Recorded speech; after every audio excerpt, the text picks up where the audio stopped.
In the late summer of 1977, the world watched with cautious wonder as a slender, golden craft prepared for its voyage into the endless dark. The air was still at Cape Canaveral, broken only by the low hum of machines and the steady voices of mission control. This was Voyager 2, soon followed by its twin, Voyager 1, two quiet messengers destined for a journey no human could ever take. As the countdown whispered through the speakers, it wasn't just a rocket rising, it was the first heartbeat of a story that would outlive its makers, outlast the century, and glide into the unknown with grace. The engines roared softly at first, then thundered upward, pushing against the heavy air of Earth. Beneath the flame and smoke, humanity's oldest questions trembled. What lies beyond our reach? Can something built by human hands truly wander forever? The spacecraft rose, light against the vast blue, carrying inside it not weapons or warnings, but whispers of music, laughter, and greetings from a small, blue world. In that moment, the sky was both doorway and promise, a silent vow between creation and the cosmos that this fragile thing would keep moving, long after we were gone. As Voyager drifted past the edge of the atmosphere, the engines cut, and the silence of space took hold. Weightlessness settled around its frame, and the only sounds were the soft pings of instruments coming alive. The golden disk it carried gleamed faintly in the sunlight, a coded memory of everything we were, recordings, photographs, and the hum of Earth itself. It wasn't just data, it was sentiment. Each byte, each groove, an offering to whatever might be listening in the cold. The craft was small, almost humble, yet its mission was immense, to see what no eye had seen, to send home stories from the dark. Days passed, then weeks, and the spacecraft began its slow dance toward the outer planets. From mission control, scientists tracked its pulse, each signal taking longer and longer to return. They spoke of distances in light minutes, then light hours, realizing how quickly their creation was slipping away. Voyager was not meant to return, it was meant to wander.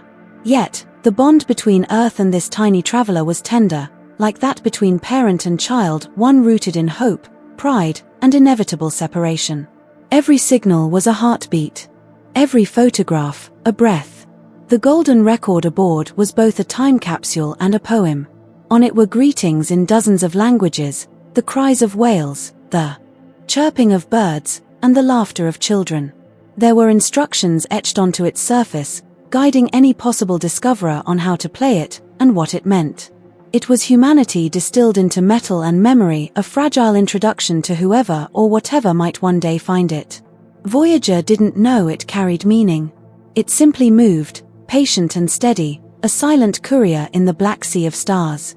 Each day, Voyager's antennas turned slightly, aligning themselves to the fading signal of home.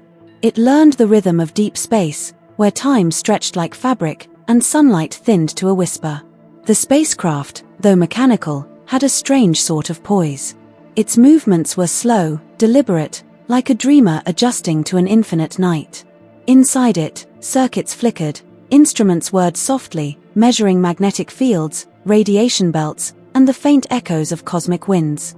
It was busy, yet alone, its tasks endless, its company none. From Earth, mission teams received its first images of Jupiter, a swirling storm world, beautiful and violent. The planet's colors rolled like living paint, clouds larger than entire continents. The photographs came in slowly, one line of data at a time, pixel by pixel, until finally, the image formed a portrait of chaos and beauty that no telescope had ever seen so clearly. For those watching, it was like meeting a god for the first time, and realizing that the god had patterns, textures, and storms. Voyager's cameras captured Moon's two small worlds of ice and rock that had never been named in the hearts of people before. One of them, Europa, shimmered beneath its icy crust, hinting at oceans hidden below. The discovery was quiet but powerful. It whispered that life might not belong to Earth alone. Each photograph, each byte of data, deepened our sense of awe. Voyager wasn't just exploring space, it was slowly redrawing the boundaries of human imagination. Through Saturn's rings it drifted next, crossing fields of shimmering debris that glowed like frozen sunlight. The spacecraft's instruments hummed gently, recording everything, the density of the rings, the electrical hum of particles colliding.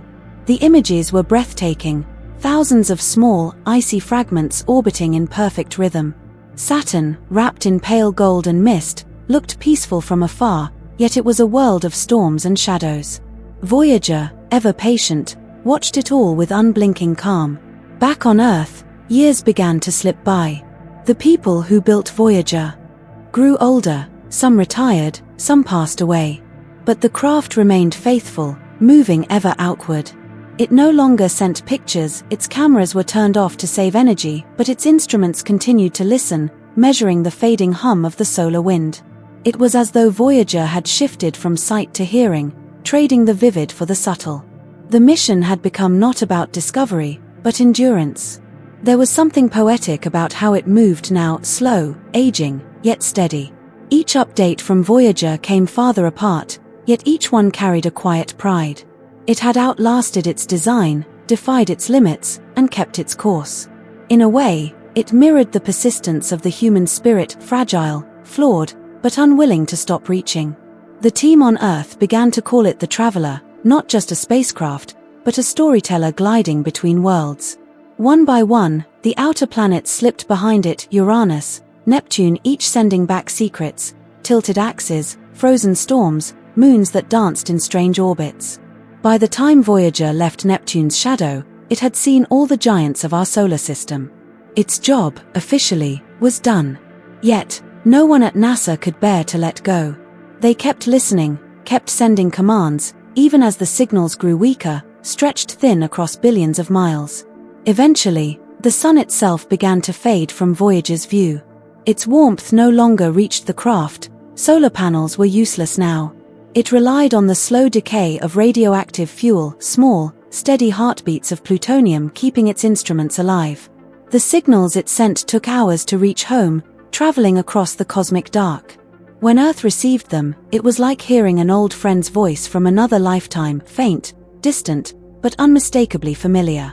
Voyager crossed the heliopause, the invisible border where the sun's influence ends and interstellar space begins. For the first time, it drifted beyond everything that had ever belonged to our star. In that quiet crossing, there was no sound, no flash of light, just a subtle shift in the data, a whisper that said, "I have left home." Humanity, through Voyager, had become interstellar. It was both a scientific milestone and a moment of deep emotion. We had sent a piece of ourselves into eternity. Even now, Voyager continues, slow and silent. Its instruments, though aging, still send faint signals home. Each one carries the same steady rhythm, the same quiet voice speaking from the dark.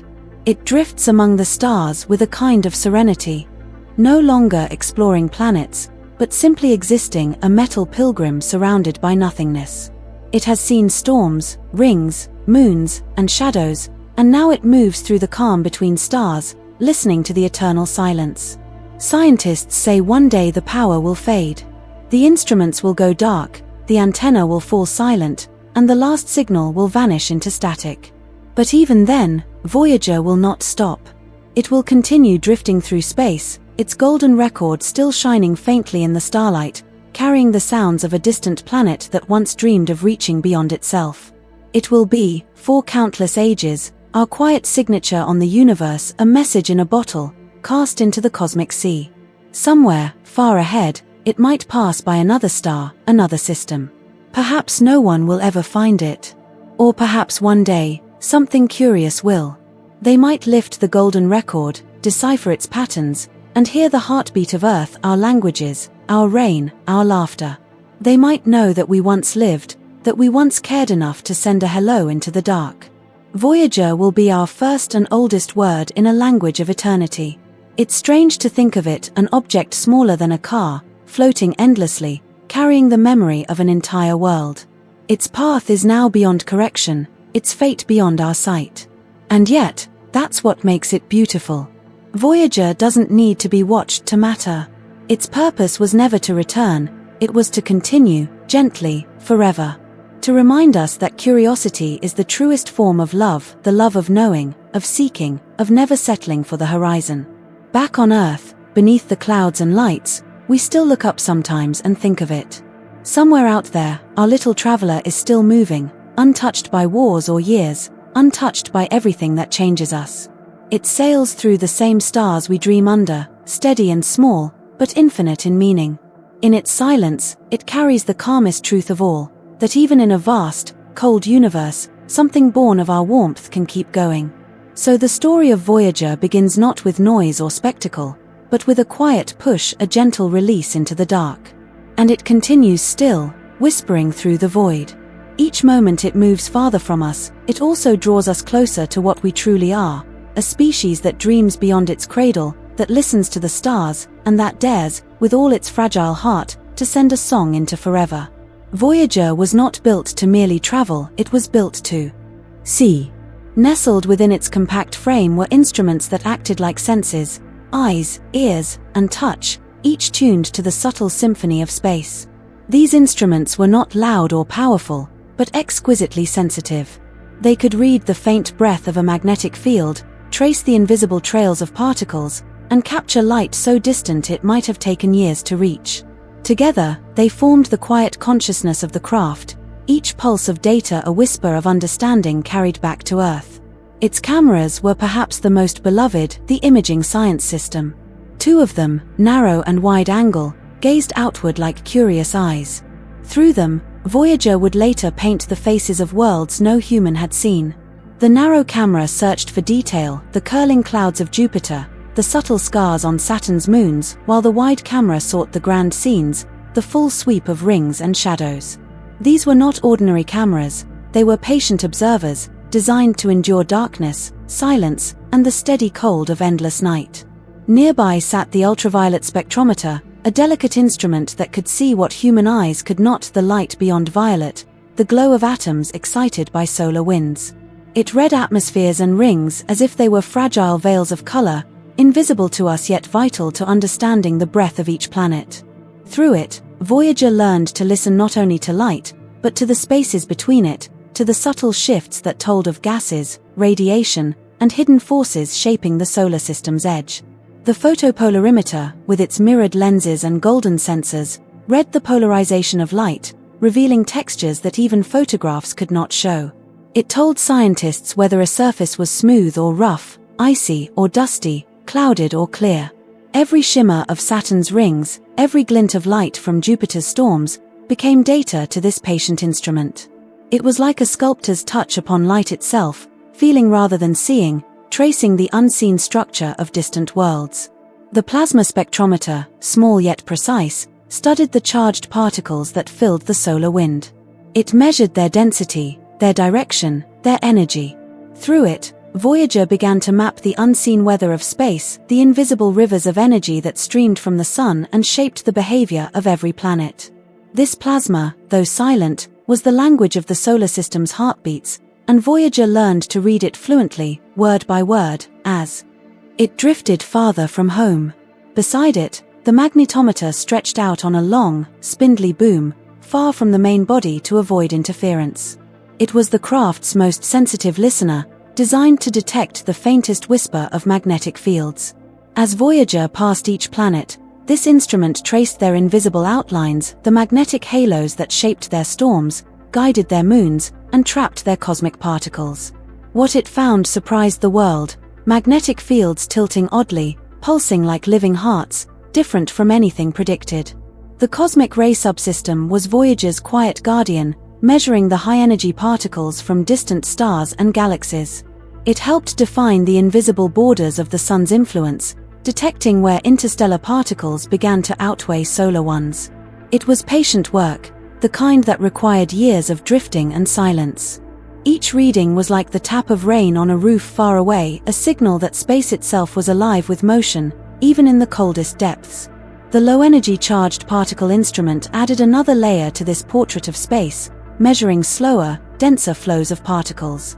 It revealed how the solar wind shifted and danced, bending around planets like a slow river around stones.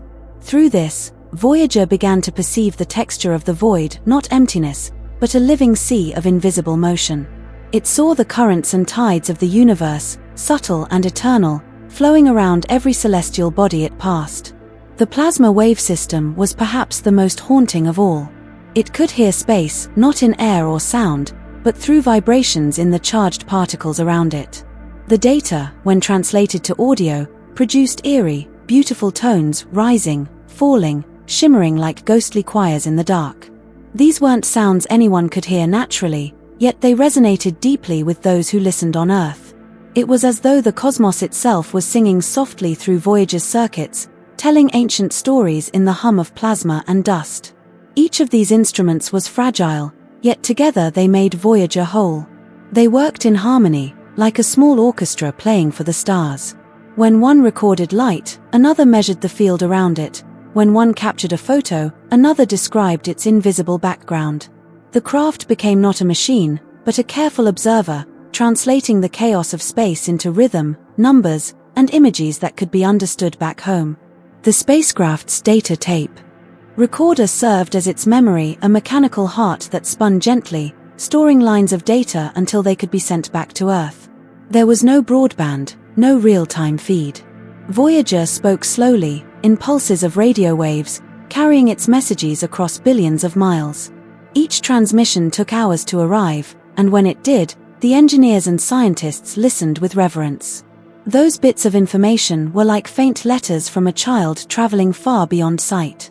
Powering all of this was a trio of RTGs, radioisotope thermoelectric generators. They glowed quietly with the decay of plutonium, creating heat that was converted into electricity. No sunlight reached Voyager in the far dark of the outer planets, so this small, constant source of warmth became its lifeblood. The RTGs didn't burn or hum, they simply were, glowing softly in the cold.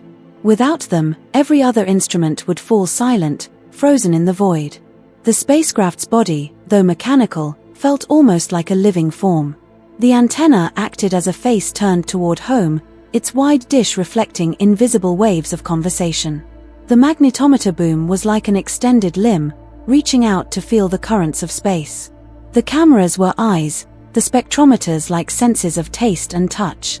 Even the onboard computer, simple by today's standards, felt like a quiet mind, keeping order, managing energy, and ensuring each task was completed with precision. Every part of Voyager was built to endure, not just the vacuum, but time itself. It had to resist cosmic radiation, freezing temperatures, and micrometeoroid impacts. Engineers wrapped its instruments in insulation, crafted them from alloys that could shrug off decades of cold. It was not luxury, it was resilience, designed not for beauty but survival. And yet, when sunlight caught its golden record and antenna, it gleamed with a quiet grace, like a lantern adrift in the dark. Operating those instruments required patience beyond measure. Commands sent from Earth took hours to reach Voyager, and sometimes the signals were so faint they could be mistaken for static.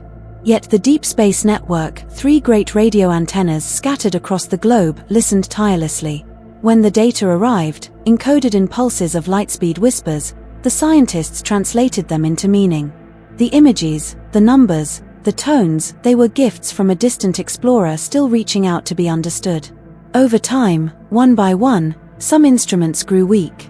The cold deepened, power dwindled, and decisions had to be made. Which senses could stay awake? Which must rest? It was like watching an old traveler close their eyes, one sense at a time, still moving forward with dignity. The cameras were shut down, the spectrometers silenced, until only a few instruments remained, still whispering, still measuring the unseen. Yet through them, Voyager kept feeling the pulse of the cosmos. Even as its body aged, Voyager's instruments remained astonishingly precise. They continued to detect changes in magnetic fields, listen to plasma waves, and trace cosmic rays. Each reading now came from beyond the heliosphere, the sun's invisible boundary, offering data no one had ever seen. Humanity was, through these aging sensors, touching interstellar space. It was no longer a study of planets, but of the very environment between the stars. There's a tenderness in knowing that each of these devices was designed by human hands, assembled by engineers who knew they would never see the places Voyager would go. They built with care, with hope, with a kind of quiet love for knowledge. The instruments were not weapons or machines of conquest, they were instruments of wonder, created to listen to the universe rather than dominate it. Each one spoke softly, yet together they sang of curiosity, precision, and human grace. When Voyager's golden record was attached, It was placed near these instruments, as though the heart of the craft should rest beside its eyes and mind. It was symbolic, perhaps our message to the stars stored beside the tools that first opened our vision. Together, they made Voyager both scientist and poet, capable of reading data and carrying dreams. It became, in essence, our ambassador of wonder, carrying both intellect and emotion into infinity. As Voyager drifts now through interstellar space, those instruments remain silent watchers. Some still work, others have fallen still, but all remain intact, frozen testimonies of human craftsmanship. The spacecraft no longer photographs or scans in color, yet the memory of its instruments continues to ripple through time, in every image, every sound, every revelation they gave us. In the end, Voyager's instruments were more than metal and wire, they were senses lent to the void, teaching us how to feel the cosmos. They turned cold data into stories, raw signals into awe. Through their patient gaze, we learned that the universe isn't empty, it's alive with motion, energy, and endless mystery. And as long as those instruments drift onward, even silent, they will remain like open eyes, still looking, still listening, still curious beneath the endless dark. The idea of Voyager's journey began not with the launch itself, but with a quiet alignment of planets, an event so rare it happens only once every 176 years. In the late 1970s, Jupiter, Saturn, Uranus, and Neptune drifted into a position that allowed a single spacecraft to slingshot from one to the next, using their gravity as stepping stones across the solar system. This discovery wasn't loud or sudden, it emerged from patient calculations, careful observations, and a dream that had lived in scientists' hearts for decades, to take the grand tour of the outer planets, to see them not as distant lights, but as living worlds. It was Gary Flandreau of NASA's Jet Propulsion Laboratory who first noticed this cosmic opportunity. The alignment meant that if a spacecraft could reach Jupiter, its gravity could fling it toward Saturn, and then onward toward Uranus and Neptune with barely any fuel. It was like a cosmic dance, one planet passing the traveler gently to the next.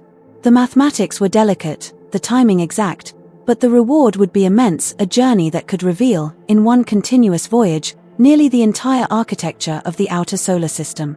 Before Voyager, our view of those planets was little more than what telescopes could glimpse, blurry orbs of color, their details hidden behind distance. Jupiter's great red spot was known, but its true scale, its storms and churning clouds, were guesses. Saturn's rings were admired, but misunderstood.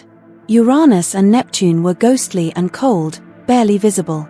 To send something close enough to see them properly seemed impossible.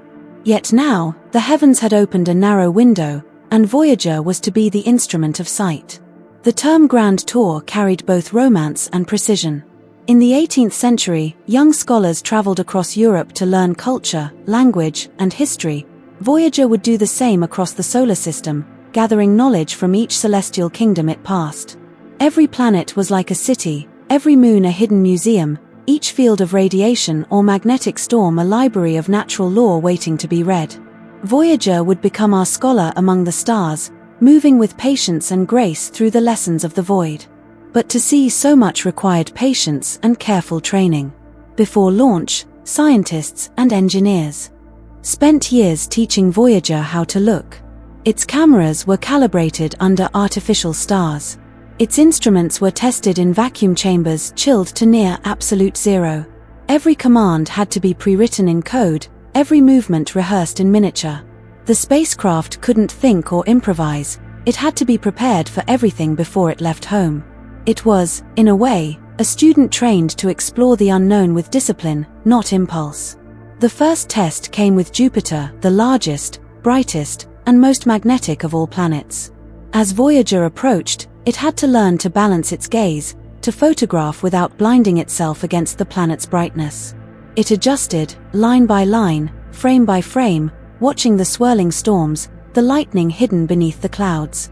The colors that came back were breathtaking, ochres, reds, browns, and whites in constant motion.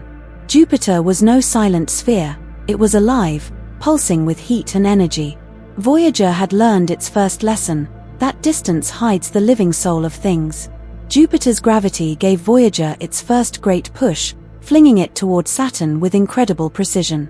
This was no wild toss, It was an elegant arc through space, a ballet of mathematics and motion. The craft's instruments adjusted, recalibrated, reawakened for new conditions. It was not simply traveling, it was learning. Saturn was farther, colder, slower to reveal itself. Voyager's eyes took longer exposures, its sensors tuned themselves to fainter light. Where Jupiter had dazzled with violence, Saturn whispered in mist and shadow. When Saturn came into view, Voyager's patience was rewarded. Its rings, once thought solid, revealed themselves as countless fragments of ice and rock, spinning in vast harmony. The spacecraft traced their composition, their density, their delicate ripples. Moons appeared from the shadows, Titan, Mimas, Enceladus, each with its own story written in craters and frost. Voyager began to see not just planets, but systems within systems, miniature solar systems orbiting worlds that themselves orbited the Sun. The Grand Tour was becoming not just a path, but a philosophy, that every world was infinite in its own way. The gravity of Saturn's vast bulk hurled Voyager one upward, out of the plane of the planets, and onward toward the edge of the solar system. Voyager 2, however, continued the longer route, the true Grand Tour. It pressed onward toward Uranus and Neptune, distant giants never before visited. The distances were staggering, messages took hours to reach it. The Sun was now just a bright star in its sky. Yet, still, the craft obeyed each command, turning its camera precisely, focusing its instruments with the discipline it had learned. At Uranus, Voyager discovered a world of calm strangeness, a planet tipped on its side, rolling around the Sun like a sleeping giant. Its color was soft blue, serene and cold, yet the data showed fierce winds and strange magnetic fields. Voyager had to adjust once more, learning to detect subtle differences in light where detail was scarce. The photographs it sent home were pale and quiet, almost dreamlike. Humanity looked upon them and realized that beauty could exist even in stillness, even in the frozen silence of a tilted world. From Uranus, another gravitational handoff sent Voyager 2 to Neptune, the last stop of its grand tour. By now, the spacecraft was more than a machine, it was a seasoned traveler, its instruments tuned like a musician's ear. Neptune greeted it not with calm, but with power. The winds there screamed faster than any in the solar system, and its atmosphere roiled with deep cobalt storms.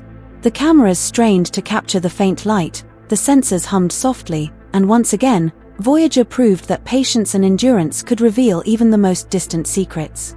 The Grand Tour had shown not just planets, but contrasts. Jupiter's fire, Saturn's elegance, Uranus's quiet, Neptune's fury, each one a verse in the poem of the solar system. Voyager had not just looked, it had understood. It taught Earth that the outer worlds were not barren wastelands but vibrant, complex, and alive in their own strange ways. From each encounter, it sent back not only pictures but questions, mysteries that would fuel generations of curiosity long after its cameras dimmed. Through it all, Voyager had to learn the art of timing. Its photographs had to be taken in precise sequences, its instruments switched in harmony to capture fleeting events, a shadow crossing a ring, a moon emerging from eclipse. There was no second chance, no way to retry. Each moment was unique, and Voyager had to seize it perfectly while moving at tens of thousands of kilometers per hour. It was an orchestra performing in total silence, guided only by mathematics, yet producing results of pure poetry. The alignment that made the Grand Tour possible also made it fleeting. If Voyager had launched even a decade later, the planets would have drifted apart, and the journey would have been impossible. That knowledge lent a quiet urgency to the mission. Humanity had caught a cosmic wave at just the right moment, riding it across the vast expanse of the solar system. It was as if nature herself had opened a door for a brief time, inviting us to see beyond our small corner of creation. Even from billions of miles away, the Grand Tour united the people of Earth. Scientists in different nations watched together as the images came in. Schools projected them in classrooms, news anchors whispered in awe, and artists painted what they saw. Voyager's view of the planets became a shared dream, a reminder that exploration was not about conquest, but connection. The spacecraft looked outward, but its discoveries turned our gaze inward, back toward the small, fragile world that had sent it. With each flyby, Voyager's confidence grew. It learned to navigate the fine balance between precision and adaptability, to aim at a moving target millions of kilometers away and arrive within seconds of plan. That accuracy was not mechanical alone, it was born from human care. The engineers and scientists on Earth treated Voyager not as a tool, but as a companion. When it succeeded, they cheered. When it stumbled, they waited, coaxing it gently back into motion. In its long silence between encounters, they never stopped listening. After Neptune, the grand tour was complete. There were no more planetary handoffs, no more alignments waiting. Voyager had seen all it could. Yet its instruments still worked, its antenna still pointed home, and so it continued, no longer a student, but a wanderer. The mission changed names and goals, but not purpose. Now it would measure the farthest reaches of the sun's influence, the place where the solar wind faded into the breath of other stars. The grand tour had ended, but the journey had not. The images and data Voyager sent home reshaped everything. We learned that the gas giants were dynamic worlds, their moons diverse and surprising. Volcanoes erupted on Io, ice geysers whispered from Triton, rings shimmered with hidden complexity. Each new revelation expanded our imagination. The grand tour became a mirror through which humanity saw itself not as isolated, but as part of a vast, intricate system, small but deeply connected to the universe. As the years passed, those who had guided Voyager moved on, but the legacy of the grand tour endured. New missions would follow: Galileo, Cassini, New Horizons, each walking in Voyager's path, each carrying its lessons. But none would replicate the sheer elegance of that first journey, when one spacecraft used the gravity of the planets themselves to see the outer solar system in one sweeping motion. Voyager had proved that with patience and precision, even the impossible could be done. Looking back now, it's easy to forget how uncertain it once seemed. The idea of a single spacecraft visiting 4 giant planets felt like a dream too ambitious, too delicate. But the grand tour was not only a scientific achievement, it was an act of faith. Faith in numbers, in machines, and most of all, in human curiosity. Voyager did not know fear or hope, yet it carried the sum of ours, proving that curiosity itself is enough to move worlds. The grand tour taught Voyager how to look, but in truth, it taught us how to see. It showed that beauty exists in motion, that mystery lies not only in stars but in the invisible forces that connect them. Through Voyager's lens, we saw the planets not as separate destinations, but as notes in a grand cosmic chord, each one shaping the harmony of the solar system. To learn to look is to learn to listen, and through Voyager, humanity learned both. Now, as it sails beyond the realm of planets, Voyager carries that sight within it.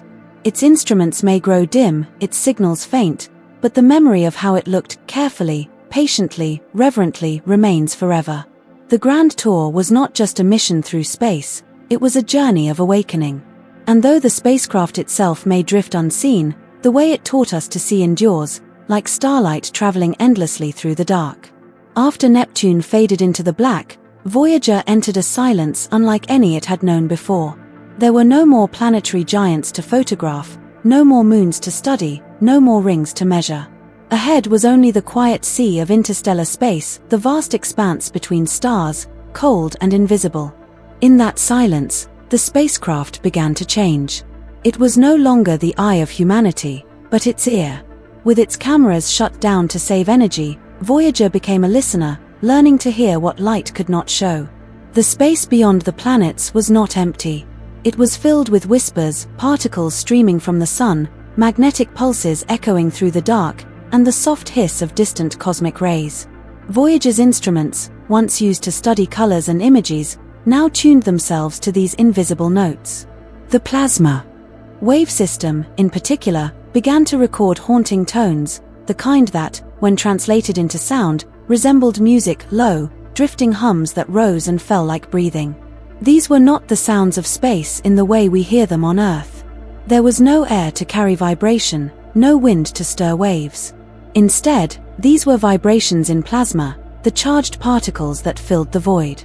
When solar storms erupted, their shockwaves traveled outward for months, even years, eventually reaching Voyager's sensors as faint tremors. Each one told a story of the sun's heartbeat, pulsing far beyond where its light still reached. Voyager had become our first interstellar stethoscope. The plasma spectrometer continued its quiet work, measuring the changing density of those particles. Near the edge of the solar system, something began to shift. The readings grew irregular, the flows weaker, the direction uncertain. It was as though the solar wind itself was hesitating, slowing against an unseen current. Scientists on Earth held their breath. They knew Voyager was nearing the heliopause, the invisible frontier where the sun's influence ended and the interstellar medium began. To confirm it, they turned to the magnetometer. For years it had traced the delicate lines of magnetic force, mapping their strength and direction. As Voyager drifted outward, those lines began to twist, bending into new shapes. They no longer followed the sun's rhythm. The spacecraft was crossing into a realm where other stars' magnetic fields mingled, tangled, and collided. It was the first time humanity had ever measured this boundary directly, the edge of the bubble that had sheltered us for billions of years. When the crossing finally came, it was quiet, no flash, no sound, no visible change. Just a subtle shift in the data. The solar particles grew thin, the cosmic rays grew strong, and the background hum deepened. Voyager had passed into interstellar space. It had left home. The news spread slowly, but when it reached Earth, it stirred a rare kind of silence. Not triumph, not celebration, but awe. Something built by human hands had now stepped beyond the reach of our star. Beyond the heliopause, Voyager's role was purely that of a listener. Its cameras slept forever now, their shutters sealed against the cold. Its instruments listened for cosmic rays, measured the direction of magnetic tides, and felt the slow pressure of particles that had been born in distant stars. Each signal it sent home took over 18 hours to arrive, crossing billions of kilometers of silence. By the time Earth replied, another 18 hours would pass. It was communication slowed almost to meditation. The data it sent was faint, so faint that the Deep Space Network had to strain to catch it. Giant antennas in California, Spain, and Australia took turns listening as the Earth rotated, ensuring Voyager was never alone. Each photon of its radio signal, weak and wandering, carried within it the trace of what it had heard. The data rates were glacial, just a few bits per second, but within them were patterns, the shifting pulse of plasma waves, the breath of cosmic rays, the faint song of the void itself. To the scientists, it was like listening to a foreign language. The waves rose and fell, some sharp, others soft, marking solar storms or interstellar disturbances. Occasionally, a sudden burst of higher-pitched tones appeared, evidence of a shockwave from a solar eruption that had traveled more than 12 billion miles to reach Voyager. These ripples in space carried the echoes of storms long past, storms that had flared and faded before they even reached the outer planets. There was something profoundly human about it, the way Voyager kept listening, even as its own power dwindled. The RTGs, its small nuclear hearts, produced less energy each year. Systems were shut down one by one, instruments turned off to save the rest. Yet the essential sensors, the ones that listened to the plasma and magnetic fields, remained alive. They required little, only patience. And in their persistence, Voyager mirrored the endurance of the people who still waited for its whispers. The scientists began to interpret the data not just as measurements, but as melodies. The plasma tones, when converted to audio, shimmered like choirs of ghosts. Each flare of sound marked a moment in cosmic weather, a solar storm passing, a wave of interstellar plasma brushing by. These sounds became more than data, they became music for the mind, proof that even in the vast silence, there was rhythm and movement. Voyager had turned the emptiness into something almost alive. As it traveled deeper, Voyager began to sense differences in the very texture of space. The particles it measured no longer belonged to the sun, they came from beyond, carrying chemical traces of distant supernovae and ancient stars. It was like tasting the sea for the first time after a lifetime in a lake. The density was higher, the direction of the flows less uniform, and the temperature subtly different. It confirmed what many had only theorized, that the interstellar medium is not void, but a living ocean of energy. Back on Earth, decades had passed. Many of the engineers and scientists who had launched Voyager were gone, yet their students, and their students' students, continued the listening. The mission had become something generational, handed down like a sacred story. Each new scientist joined a lineage of patience, learning to read the faint patterns of data with reverence. They called it the long conversation, a dialogue between Earth and a machine older than some of their own parents. Voyager's antenna, always pointed toward home, became like a single glowing thread connecting the stars to Earth. Sometimes, storms on our planet interfered with the signal, rain or solar flares would disrupt the link, and the silence would stretch longer than usual. But then, inevitably, a faint tone would return, a heartbeat across the cosmos. That single pulse of data was enough to remind everyone that Voyager was still out there, still listening, still alive. In time, the plasma readings began to show slow, regular fluctuations, like waves lapping against a distant shore. These were the true sounds of interstellar space, the gentle vibrations of particles and fields interacting at the edge of the sun's fading influence. The data showed that even in apparent stillness, there was motion everywhere. Voyager had found that space was not a graveyard, but a garden of invisible motion. The universe, it turned out, never stops breathing. When converted into audible frequencies, these signals carried an unearthly calm. They were slow, haunting, and oddly peaceful. Listening to them, one could imagine Voyager gliding silently through a vast ocean of dust and light, each wave of plasma a whisper against its hull. The spacecraft, though blind and old, had become an instrument of cosmic meditation, a patient listener drifting through eternity, hearing what no human ear could ever truly hear. Sometimes, during solar maximum, when the sun grew active again, Voyager's sensors would light with excitement. Shockwaves traveled outward, and months later, the spacecraft would feel their faint touch. It was like receiving a delayed greeting from home, a reminder that the sun still shone behind it, still pulsing with life. Those moments were bittersweet, like hearing a distant voice carried on the wind after years of solitude. Voyager listened, measured, and then continued its quiet drift. The Deep Space Network engineers often described the data stream as a heartbeat, steady, rhythmic, never quite stopping. As long as the antenna remained pointed precisely toward Earth, that faint signal would persist. Even now, decades after launch, its strength was less than a trillionth of a lightbulb's glow, yet it reached us still. The precision required was extraordinary, but somehow, the alignment endured. It was as though Voyager and Earth were two companions exchanging whispers across a sea of stars. Each year, new analysis revealed subtler patterns in the readings. The variations in cosmic ray counts suggested unseen structures, filaments of magnetism, waves of plasma density, perhaps the faint traces of the sun's boundary stretching and folding over time. The Voyager mission became not just an exploration of distance, but of perception. Through its listening, humanity began to understand that the cosmos communicates constantly, even if we rarely know how to interpret the message. And yet, for all its distance, there remained a gentleness in the way Voyager's team spoke of it. They never said it as if describing a mere object. They said she, or the traveler. They spoke to it during command uplinks as though speaking to a faraway friend, careful and kind. The act of listening had changed them too. It taught humility, patience, and respect for the quiet persistence of time. Voyager's endurance had become a kind of wisdom. As the decades stretched on, power dwindled further. Instruments were shut down in order of priority. The spacecraft's voice grew weaker, but still steady. Engineers calculated how many more winters it might last, 5, 10, maybe 15 years at best. When the last instrument falls silent, Voyager will no longer listen. But it will still move, still drift, carrying the memory of every sound it ever heard. Its silence will not be an ending, but a continuation of its listening in another form. In truth, Voyager taught humanity something profound about exploration.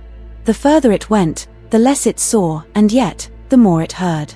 Beyond the planets, discovery became not about images or spectacle, but about sensitivity, patience, and interpretation.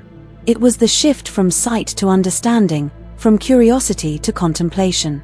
Voyager had grown into its second life, a life not of seeing, but of being present in the quiet. Now, as it sails through interstellar night, Voyager drifts through fields of unseen waves, cosmic rays brushing gently against its sensors like the touch of a dream. Each small vibration it records carries meaning, a storm, a boundary, a breath of faraway starlight. It continues to listen with infinite patience, as if waiting for a message that might never come. In that patience, it embodies the best of what we are: listeners, dreamers, and wanderers in an ever-speaking universe. Long before Voyager reached the edge, scientists had imagined that the sun, though distant and solitary, must create a kind of invisible cocoon around itself. This cocoon wasn't made of light or heat, but of wind, a steady outflow of charged particles that streamed outward in every direction. They called it the solar wind, and they believed it shaped a vast bubble enclosing every planet, comet, and speck of dust that belonged to the sun. That bubble had a name: the heliosphere, a soft haze stretching billions of kilometers across space. The heliosphere is not something one can see. It doesn't glow or shimmer like a nebula, nor does it cast a shadow. It is more like a breath, invisible yet present, gently pushing back the gases and cosmic rays that fill the galaxy. Every second, the sun releases millions of tons of plasma, mostly hydrogen and helium ions, that rush outward at hundreds of kilometers per second. For most of the solar system's span, this wind dominates, carrying the magnetic field of the sun with it, wrapping the planets in its quiet protection. At first, Voyager's instruments could only sense the heliosphere indirectly.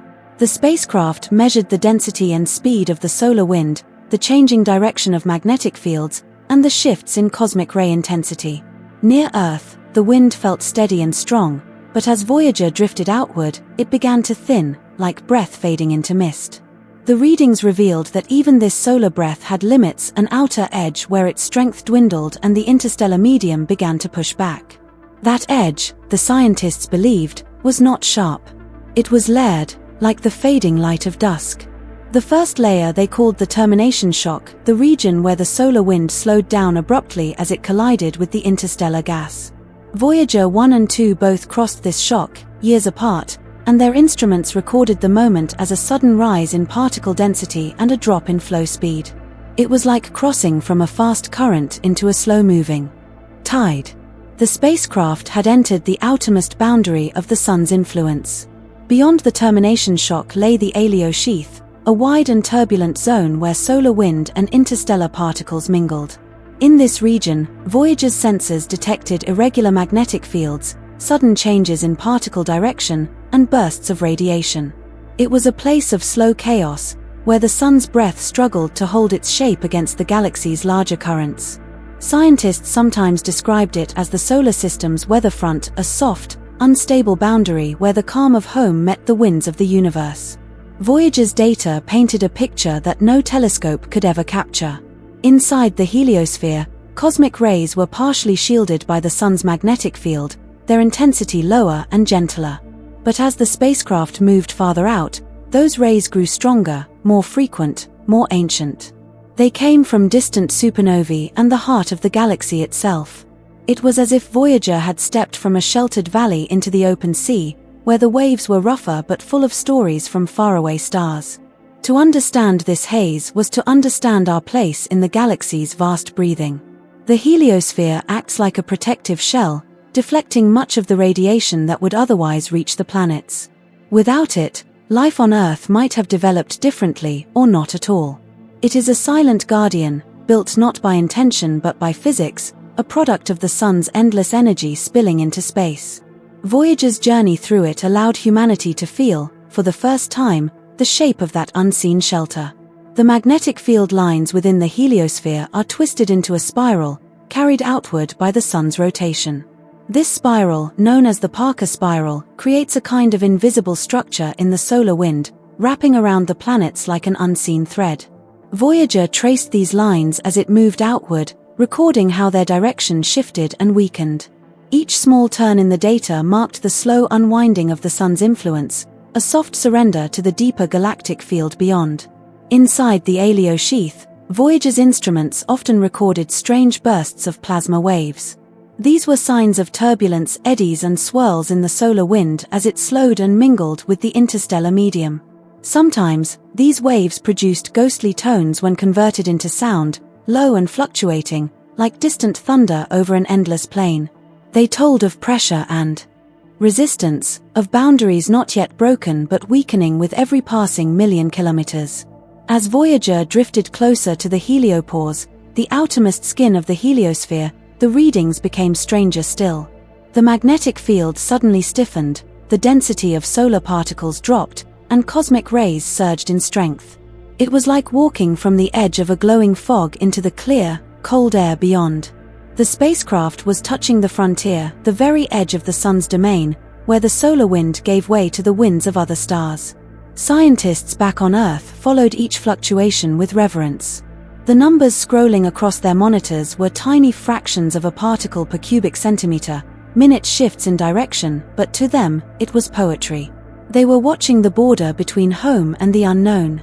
The heliosphere, they realized, was not static. It expanded and contracted with the sun's moods.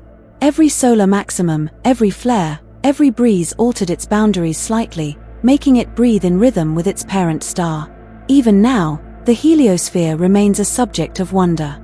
Its shape is not perfectly spherical but more like a teardrop, stretched by the flow of the interstellar medium.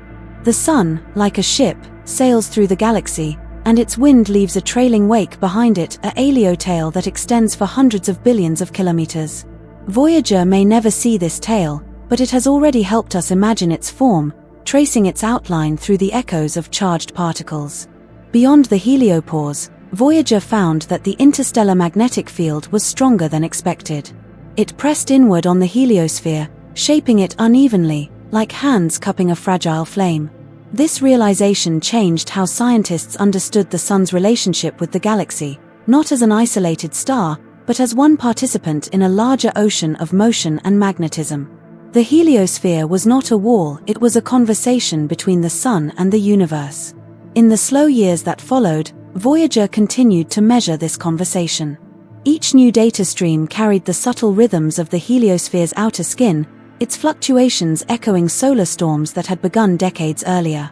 Even now, long after it crossed the boundary, Voyager's readings continue to teach us how the sun's presence lingers far beyond its light.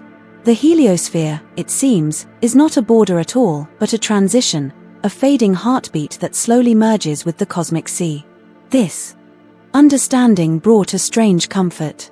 The sun, in all its might, was not alone in the void.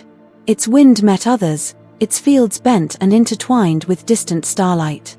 The heliosphere was proof of connection, a soft overlap between the private warmth of our star and the endless energy of the galaxy. Voyager, gliding at the edge, was our messenger within that overlap, listening to both sides of the cosmic dialogue. Some scientists began to think of the heliosphere as a kind of cradle. Within it, the planets grew and thrived, shielded from much of the galaxy's harsher radiation. But like all cradles, it had boundaries meant to be outgrown. Voyager's passage beyond it was symbolic. It was humanity's first step outside the sun's protection, a moment of cosmic adulthood. Beyond the haze, there was no shelter, only the open and infinite.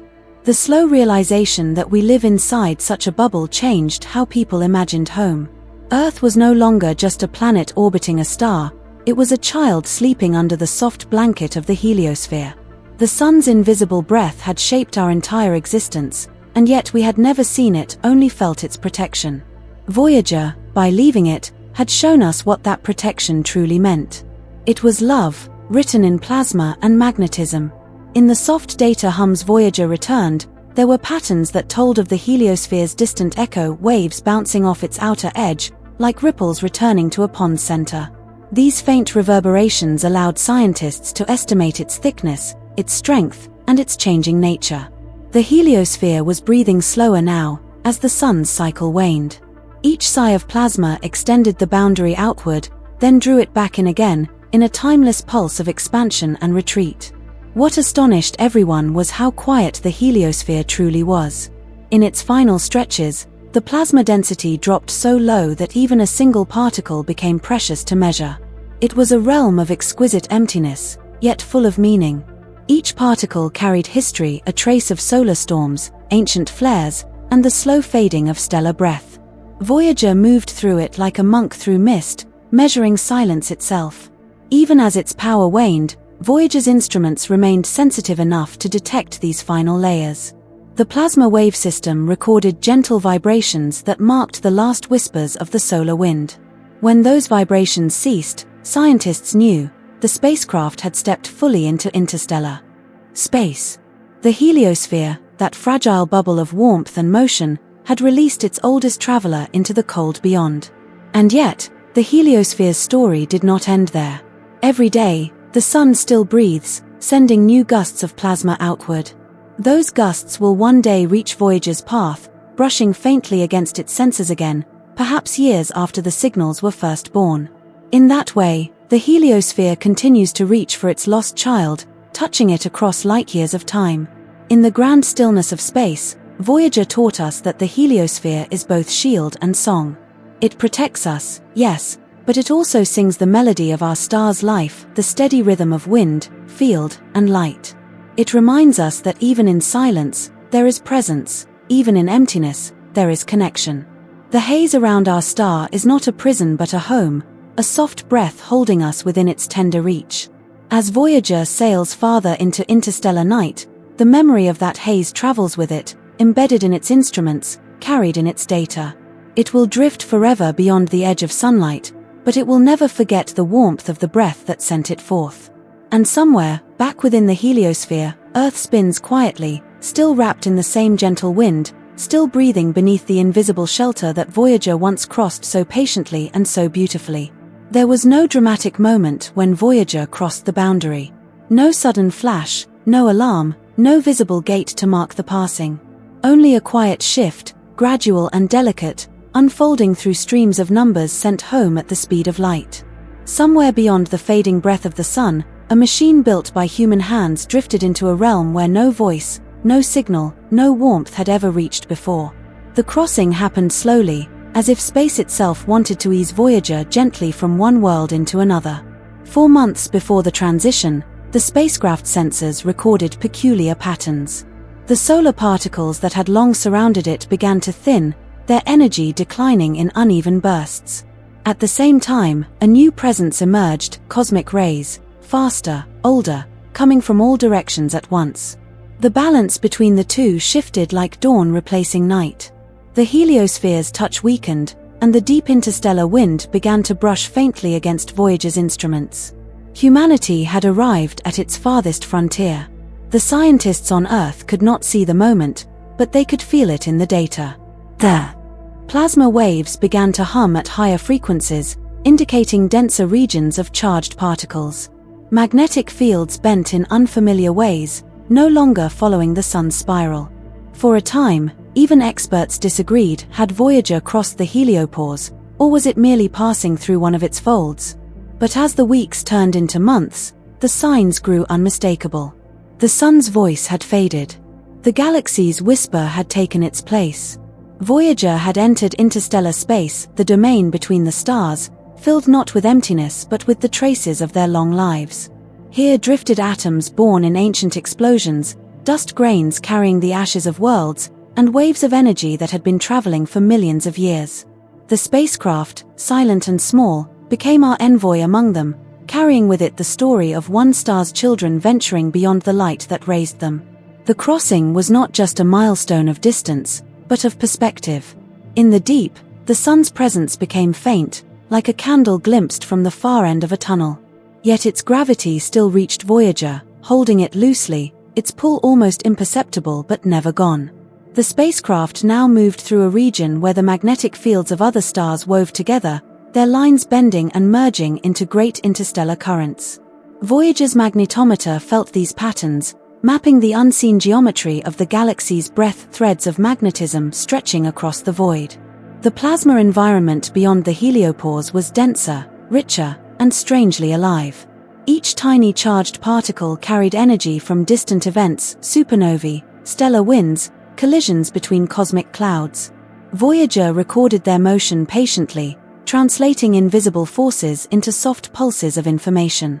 When these pulses were converted to sound, they became music of a kind, steady, ghost-like, resonant. It was as though the universe itself was breathing, and Voyager had learned to listen to that breath. Back on Earth, the Deep Space Network strained to hear each whisper from the far traveler. The signal was so weak now that it merged with cosmic noise, a mere echo in the dark. Engineers used the largest antennas ever built to decode it, aligning dishes across continents, synchronizing them with atomic clocks. Each bit of data took over 18 hours to arrive, a faint heartbeat traveling through 14 billion miles of silence. And yet, through all that distance, the voice of Voyager endured. The crossing was a scientific triumph, yes, but it was also something more, a philosophical awakening. For the first time, humanity could say it had touched another realm, a space not shaped by our sun's warmth. It was a reminder that even our solar system, vast as it seemed, was only a small bubble in a much greater sea. Voyager had slipped from the tide pool into the open ocean, where the water was colder, deeper, and endlessly wide. It had crossed from the familiar to the eternal. For the engineers who had launched it decades earlier, the moment was bittersweet. Most of them had grown old or passed away, but their creation still wandered on, tireless and steady. The spacecraft had outlived its makers, outlasted their expectations, and now represented a living memory of their dream. When the confirmation finally came that Voyager had crossed the heliopause, the control room was silent, not from disbelief, but reverence. Humanity's footprint had reached beyond the sun. The heliopause itself was not a line but a region of tension, a delicate negotiation between the solar wind pushing outward and the interstellar medium pressing inward. Voyager's passage revealed it to be thinner than imagined, only a few billion kilometers thick. Yet within that thin veil, the change was profound. The sun's particles vanished almost entirely, replaced by the faint, steady hiss of galactic plasma. It was like moving from a shallow shore into the deep sea, where pressure and stillness coexist. As Voyager continued outward, the cosmic rays grew sharper, the plasma vibrations more distinct. The instruments, still sensitive despite their age, detected subtle variations in the interstellar flow, hints of turbulence and faint shockwaves. These ripples might have been born from distant supernovae or the drift of massive clouds between stars. Voyager had become a weather station of the galaxy, measuring the currents that no human eye could see. It was astronomy reduced to listening, a science of patience and stillness. In the emptiness, there was a paradoxical sense of fullness. The space between the stars was far from void, it was rich with the slow exchange of elements, a quiet traffic of particles linking one system to another. Voyager's instruments, designed in the 1970s, had become ancient relics in their own time, yet they still captured this traffic, recording the gentle hum of the galaxy's bloodstream. The interstellar medium was not nothingness, it was the connective tissue of creation. The scientists spoke of the crossing as if it were a kind of birth. For the first time, a human creation had left the womb of the sun. Within the heliosphere, we were protected, shielded from cosmic radiation, warmed by solar light, carried in the current of our own star. Beyond it, we were exposed to the raw face of the galaxy, open to forces untouched by our origin. Voyager's crossing was not the end of a mission, but the beginning of a cosmic adolescence. We had stepped beyond the mother's breath. Each transmission from Voyager carried data about the plasma density, the magnetic field, and the flux of cosmic rays. But hidden within those streams of numbers was a feeling, a serenity, a rhythm. It was as though the spacecraft had entered a deeper calm, where motion slowed and silence thickened. Beyond the heliopause, there were no storms like those near Jupiter or Saturn, no sudden bursts of light or gravity. There was only the vast and patient hum of the galaxy's heart. For Earthbound listeners, Voyager's reports felt like letters from a distant traveler. Each one arrived late, yet perfectly timed.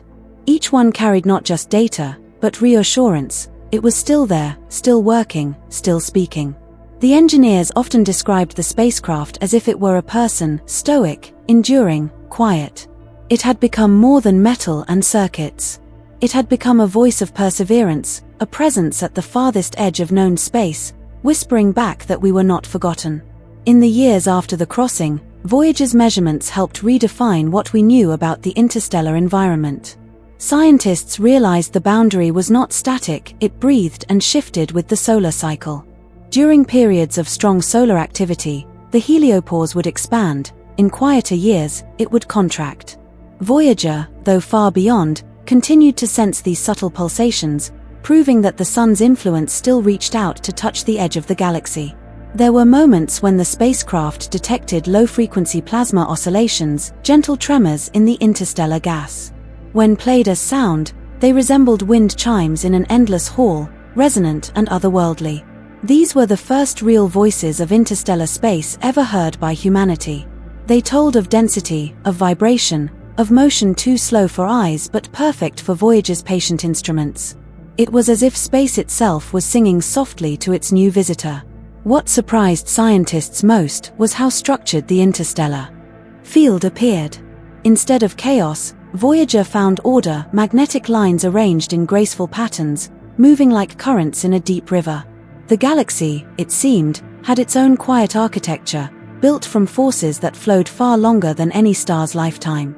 Voyager was drifting through that architecture, tracing the bones of the Milky Way in silence, every reading a map of the unseen. The spacecraft's own motion was steady and unhurried, about 17 kilometers per second. At that speed, it would take 40,000 years to reach the nearest star. Yet distance was no longer the point. The crossing had transformed Voyager from a traveler to a witness. It no longer sought destinations, it existed to observe, to listen, to endure. Its mission had become philosophical, a meditation on persistence, isolation, and the meaning of exploration. The signals continued, faint but faithful. Even as power diminished, the Deep Space Network remained vigilant, adjusting antennas and amplifiers to maintain contact. The engineers spoke of a quiet race against time. How many more years of communication could they sustain before the plutonium faded too far? The answer was uncertain, but hope remained that Voyager would continue to whisper into the 2030s, carrying its small voice further than any other creation of Earth. Each bit of data became sacred. Scientists stored it with care, analyzing every fluctuation, every anomaly. Some of those anomalies hinted at structures beyond our understanding, regions where the interstellar field thickened unexpectedly, or where the plasma behaved as though pushed by unseen currents. These mysteries were not threats, but invitations. Voyager was reminding us that the universe, for all our measurements, remains profoundly alive with the unknown. Even now, the crossing stands as a quiet miracle. It was not achieved by force, but by patience, a slow drift over decades, powered by curiosity and a handful of decaying atoms. Voyager's transition into interstellar space showed that exploration does not always mean conquest. Sometimes it means listening until the silence changes, watching until the familiar fades into mystery, and still continuing onward. The spacecraft itself feels no fatigue. It moves by the steady rules of physics, guided only by its programming. But for those who listen, Voyager has become a symbol, a reminder that even fragile creations can endure when built with wonder. It sails where no hand can reach, yet it carries fingerprints of every dreamer who ever looked up at the night sky and wondered what lay beyond the stars. The crossing was, in the end, both an ending and a beginning. The sun's last breath fell behind, replaced by the eternal wind of the galaxy. Voyager became the first of its kind, a messenger of one small civilization, carrying the warmth of its world into a realm colder and older than time itself. It continues still, silent but not alone, for wherever it travels, it carries with it the echo of the hearts that built it. And as it drifts farther into the cosmic night, Voyager remains a light in concept, if not in sight, a beacon of curiosity moving through infinity. Its crossing marked the first true step of humankind beyond the reach of the sun, into the sea of stars that birthed us all. Somewhere out there, beyond the heliosphere's soft edge, it glides in perfect quiet, listening forever to the music of the interstellar deep. When we think about seeing, we imagine eyes that can open wide enough to take in the world. But space probes like Voyager do not have eyes in the human sense, they have cameras, built to catch faint light from unimaginable distances. These cameras, though marvels of their time, are still bound by limits. The deeper Voyager drifted, the more the sun shrank into a distant star, and the weaker the light became. Beyond a certain point, even the best lenses could not capture detail, they could only whisper the faint suggestion of brightness. Voyager's cameras were never meant to see forever. Their sensors were designed for the familiar glow of planets and moons still warmed by sunlight. But as the craft moved beyond Neptune, the light was so dim that exposure times stretched long enough to make faint streaks instead of clear images. To see was to guess. What once had been vibrant photographs of Jupiter's storms and Saturn's rings became quiet shadows of color fading into dark. And yet, those limits hold a certain poetry. The farther Voyager went, the less it could see, and the more it began to listen instead, to measure particles, to sense magnetic fields, to read cosmic whispers. In a way, its blindness became its awakening. It stopped gazing outward and started feeling the invisible threads of the universe that human eyes will never see directly. Its mission changed form, from looking to sensing, from light to vibration. There was a final image before the silence, the pale blue dot. A single pixel in the dark, showing Earth, suspended like a mote of dust. That image marked the boundary between the visible and the invisible, between what our machines could show and what they could only suggest. Beyond that, there were no more photographs to send home, only data, like a heartbeat still tapping faintly through the cold. Voyager's cameras were eventually shut off, not because they broke, but because there was nothing left for them to see. The light was too weak, the sun too small. Engineers decided to save power for instruments that could still hear. It was a bittersweet goodbye, the closing of the probe's eyes so it could survive longer in the dark. Like a traveler folding their map once the road becomes endless. The act of seeing, in space, is expensive. Each image demands energy, storage, and time. Voyager's systems were designed in the 1970s, when computers were fragile and power scarce. So every photograph was a choice. Each frame that captured Saturn's shadow or Neptune's storms came at the cost of other experiments. When it reached the edge of light, those choices became clear: to see less, in order to feel more. The cameras, built by human hands, carried human limits. Their lenses aged under cosmic radiation, their shutters stiffened with cold. Every image they sent was a small miracle, a conversation between silicon and sunlight, held together by distance and time. But even miracles have an ending. Once the stars became brighter than the planets, Voyager's eyes could no longer distinguish what was near from what was endless. Still, what a gift those early images were. They gave humanity its first close looks at Jupiter's swirling storms, Saturn's golden rings, Uranus's pale atmosphere, and Neptune's blue winds. Those photographs are still studied, decades later, not just for science but for wonder. The cameras taught us to see beauty in vastness, even knowing that the sight would one day fade. When the cameras stopped working, Voyager became a listener. Its ears, radio antennas and detectors, could hear the universe in new ways. The shift from sight to sound mirrors our own shift from youth to age, from brightness to depth.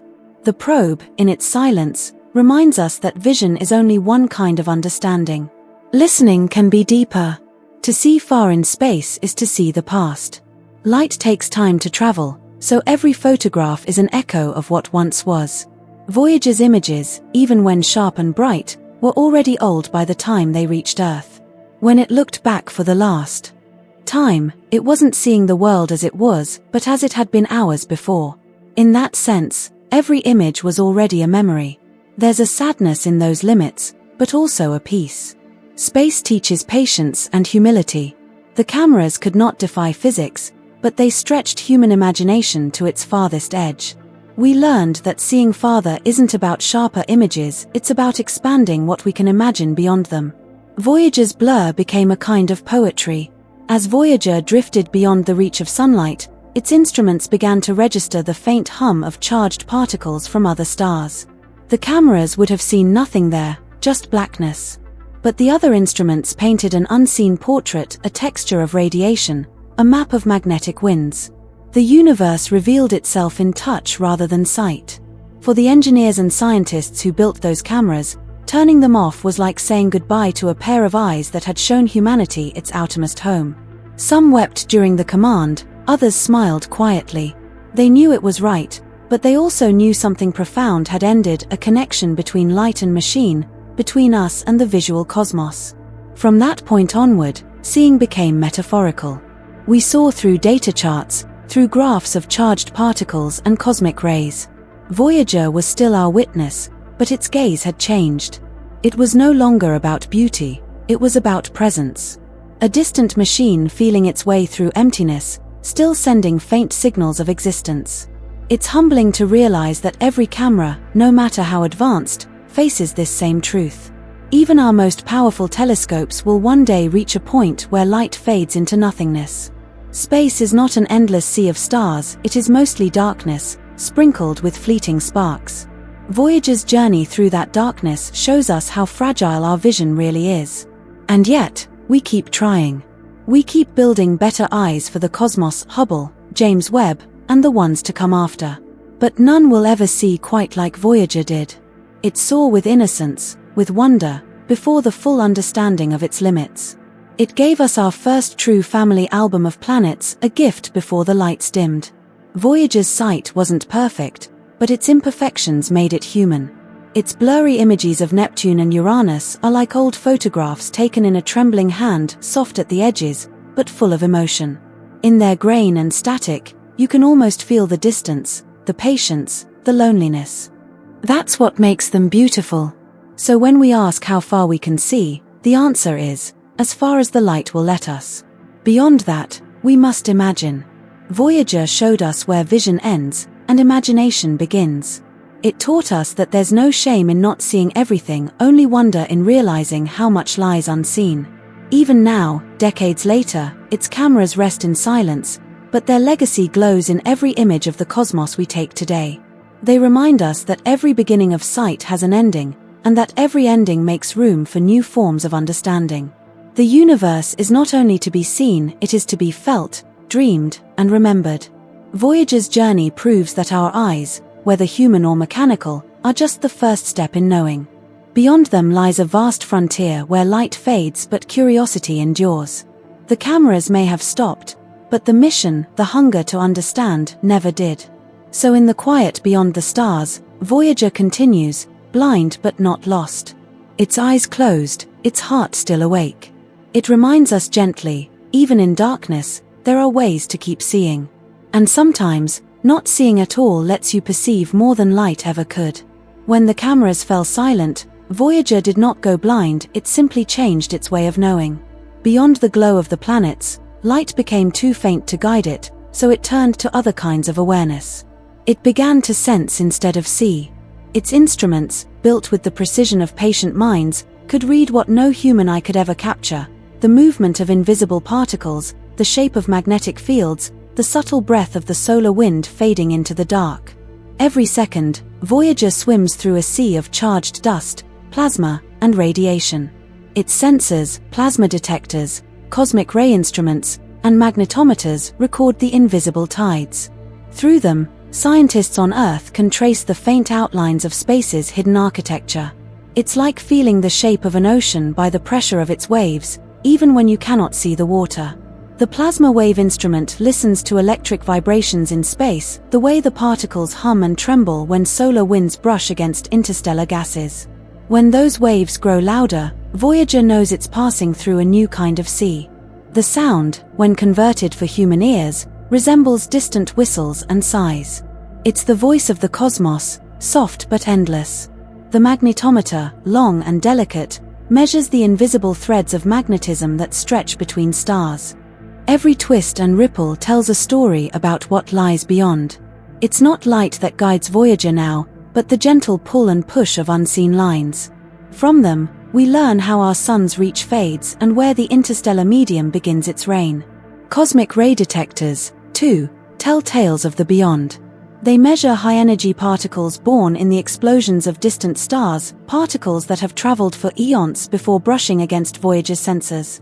Each one is a messenger from far-off places, carrying with it the fingerprints of long-dead suns. Through them, we learn that the universe is not silent, only subtle. To sense space is to listen to its background conversation. Voyager drifts in near silence, but its instruments record the faintest whispers, streams of data that tell of density, pressure, temperature, and magnetism. Every number is a clue. Every fluctuation is a heartbeat of the cosmos itself, measured by a machine that was never meant to live this long.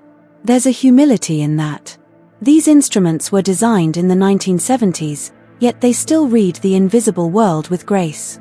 Their sensitivity has not dulled with time. If anything, their endurance makes their data sacred.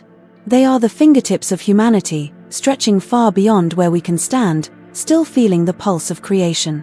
When Voyager crossed into interstellar space, its sensors confirmed it not through sight, but through sensation. The density of particles around it changed, the magnetic field shifted direction, and the faint song of plasma waves grew sharper. It was like stepping from one kind of air into another. There was no wall, no flash, only a change in the rhythm of the unseen. Even now, decades later, those readings continue. Voyager senses the boundaries of our sun's influence, detecting the push and pull between solar winds and interstellar gas. The instruments feel the tug-of-war between home and beyond, a constant dance of pressure and balance. From billions of kilometers away, we know where we end and the galaxy begins. Unlike light, these signals are not blocked by distance or shadow. They drift endlessly through the void, faint but clear, reaching Earth after days or weeks of travel. Each transmission is fragile, a small pulse across unimaginable distance, but it carries meaning. Inside every packet of data lies the shape of space itself. Voyager's senses work slowly, patiently. Its detectors do not take snapshots, they trace continuity. What it feels today is connected to what it felt decades ago. That steady stream of sensing allows scientists to draw a living map of the boundary regions around our solar system, a map drawn not in light, but in pressure, magnetism, and the ghostly motion of plasma. There's a kind of poetry in knowing without seeing. These readings are abstract, numbers and graphs that only a trained mind can interpret. But behind them is something profoundly emotional, the idea that even in total darkness, we can still reach out and touch the universe. Voyager reminds us that knowing is not limited to sight.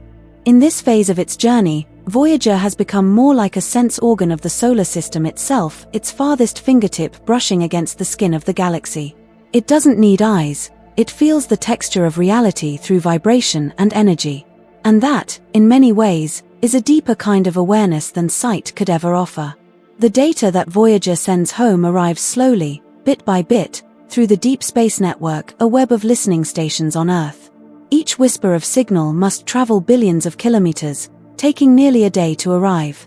And yet, even after all that distance, the signal still carries the shape of what Voyager feels. Sometimes, the data shows sudden spikes, moments when the density of plasma surges or the magnetic field twists unexpectedly. Scientists study these tremors like archaeologists uncovering old mysteries. Each fluctuation tells of shock waves from the sun, carried outward for years until they reach the probe's sensors. Voyager senses the breath of our own star long after it has left the light behind. To sense is also to endure. The instruments must survive freezing temperatures, cosmic radiation, and power starvation. But they do, stubbornly. Their endurance speaks to the craftsmanship of those who built them, engineers who, without knowing it, gave humanity a way to feel the cosmos long after they themselves would be gone. What Voyager senses today no other instrument can. It is beyond all other probes, drifting in a region untouched by any human creation. It measures conditions that no satellite or telescope near Earth could ever experience. Every particle it detects is from beyond the sun's cradle. Each reading is a touch from the true interstellar sea. Sometimes, when scientists translate the plasma wave data into sound, the result is haunting, a rising tone, like wind whistling through an endless cavern. That sound represents the density of particles around the craft, singing softly through space. To listen to it is to hear the breath of infinity, slow and patient. The magnetic field data, too, tells stories in silence. Its subtle curves reveal how the solar wind bends and blends into the galaxy's magnetic embrace. Voyager feels those invisible lines tugging at it constantly, shaping its path in ways unseen. It senses the scaffolding of the universe, the delicate web of invisible forces that hold stars, planets, and dust together. Voyager's instruments remind us that reality is not made only of what we can see. The most profound truths often hide in forces we can only feel, the magnetism that binds, the particles that hum, the waves that echo through emptiness. Space, it turns out, is not silent or still. It is full of movement and quiet dialogue. Each time Voyager sends its faint transmission home, it's like the pulse of a living being. The data might seem cold, mathematical, but it carries warmth, because it connects us. It tells us that our creation still feels the universe on our behalf, still records its whispers, still translates the silence into meaning. There's a deep comfort in that image, a tiny machine, lost in darkness, still sensing the fabric of creation. Its instruments, delicate as spider threads, keep feeling even when no light remains. They stretch across the void like the nerves of a sleeping giant, the solar system's final awareness reaching outward. Even as its power fades, Voyager's sensors continue to send faint readings, teaching us about space we never knew existed. Every signal is a miracle of endurance, a thread of connection across unimaginable distance. Each one reminds us that sensing is a form of remembering, that through our machines, we have extended our own senses beyond the limits of flesh. And when its instruments finally grow quiet, that silence will not mean the end of sensing, it will mean that we have learned enough to imagine the rest. Voyager's journey proves that perception is not limited by eyes or ears, but by curiosity. And as long as that curiosity endures, the universe will never be truly dark. In the vastness where Voyager now drifts, it continues to teach a simple truth: to sense is to belong. To feel the currents of the cosmos is to be part of it. And even if its detectors fall silent one day, the awareness it has given us will continue, quiet, infinite, and alive in our imagination. Light, as we know it, is only a small sliver of something much greater, a thin band within the vast electromagnetic spectrum. When Voyager looked outward, it was not only seeing invisible light, it was tuned to a broader range of wavelengths, each revealing a different truth about the universe. From radio waves that hum like distant thunder to ultraviolet rays that trace invisible patterns of heat, Voyager's instruments allowed it to sense more than color. It could read the hidden language of light itself. Every wavelength carries a different kind of message. Radio waves travel vast distances, slow but sturdy, cutting through dust and darkness. Infrared reveals warmth, the lingering glow of sunlight absorbed by planets. Ultraviolet traces the scars of radiation, showing where solar winds strip atmospheres bare. Together, these lights form a complete picture, one no single pair of eyes could ever see. Voyager's sensors translated them into something we could understand. When the spacecraft was near the planets, it used its instruments to gather information across these different bands. Around Jupiter, it detected powerful radio emissions generated by the planet's magnetic field, roaring like a cosmic storm. Around Saturn, it captured the subtle ultraviolet shimmer of its rings, each particle reflecting sunlight in ghostly halos. These glimpses went beyond beauty. They told scientists about structure, composition, and motion. Light, in its many forms, is not just something to see but something to interpret. The electromagnetic spectrum stretches from the longest radio waves to the shortest gamma rays, each with its own way of interacting with matter. Voyager was designed to translate this vast, invisible spectrum into signals that scientists could decode, like listening to an orchestra where every instrument plays on a different frequency. Visible light was the most familiar, the one that painted the breathtaking images of Jupiter's clouds and Saturn's rings. But even then, the cameras could filter that light into narrow colors, isolating bands of blue, red, or violet to study the atmosphere's behavior. In those filtered images, invisible motions became visible, and the living breath of the planets unfolded in silent motion. Ultraviolet sensing played a quieter role, one hidden from public eyes but essential to science. Voyager's ultraviolet spectrometer measured how gases absorbed or scattered the sun's rays. From that, scientists could learn about the thin atmospheres of moons, the hydrogen that fills the outer solar system, and even the boundary where sunlight fades into interstellar darkness. It was a kind of sight that worked without color. The radio instruments, too, opened doors into the unseen. When Voyager's signals bounced off planetary ionospheres, the delay and distortion revealed their density and depth. It was as if the spacecraft shouted into the void and listened carefully for its echo. Those echoes painted pictures of invisible boundaries, tracing the layers of gas and plasma that shimmered around each world. Infrared sensing told another story, the warmth of the universe. Though Voyager didn't carry a full infrared telescope like later missions, it could still detect subtle temperature shifts. Around Neptune, those readings revealed active weather patterns. Around Uranus, they uncovered surprisingly cold zones. Even in the coldest darkness, heat whispers, and Voyager was tuned enough to hear it. What's most humbling is how all these forms of light coexist, overlapping like layers of a single melody. The universe is not made of colors alone but of vibrations, each with its own rhythm and reach. Voyager's instruments were built to listen across that scale, to translate the cosmic symphony into patterns we could read from billions of kilometers away. As the probe journeyed farther, the visible light grew weaker, but other wavelengths endured. Radio waves, in particular, became its lifeline. The spacecraft spoke and listened using radio frequencies, sending its data across space with the patience of light itself. Even now, it communicates through this language, tiny, precise pulses of electromagnetic energy, faint but clear. It's remarkable that our entire conversation with Voyager happens within that spectrum.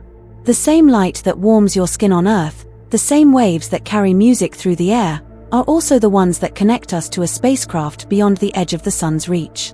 The difference is only in frequency and strength, proof that all communication, cosmic or human, is born from light. The electromagnetic spectrum is vast, yet Voyager used it like a bridge. Through ultraviolet it sensed the presence of gases, through radio it transmitted home, through visible light it painted the faces of distant worlds. Every band of energy told a story, every wavelength a new way of knowing. Together, they wove a portrait of the universe that no single sense could capture. The brilliance of this design lies in simplicity. Each instrument specialized in a narrow band. Yet their combination created something profound. The magnetometer described the invisible, the plasma detector felt the charged winds, the spectrometer revealed how light scattered and changed. Each instrument was a voice in a larger conversation, translating the universe into data, tone, and frequency. Light is not just what we see, it is what shapes our knowledge.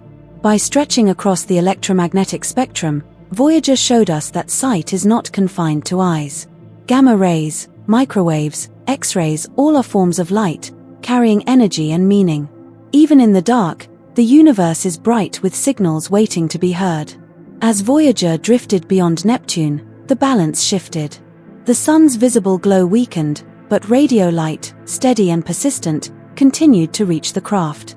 In those faint waves lay guidance, time signals, and commands. The deep space network on Earth listened carefully, decoding the whispers of a traveler billions of kilometers away. The light of communication never went out. Even now, Voyager's transmitter sends out its message using a narrow radio beam. The power is less than a refrigerator bulb, yet by the time it reaches Earth, the signal is still strong enough to detect. That is the endurance of light. No matter how far it travels, it remains loyal to its path. It doesn't forget where it came from. Through the electromagnetic spectrum, we also learned that the universe is not static.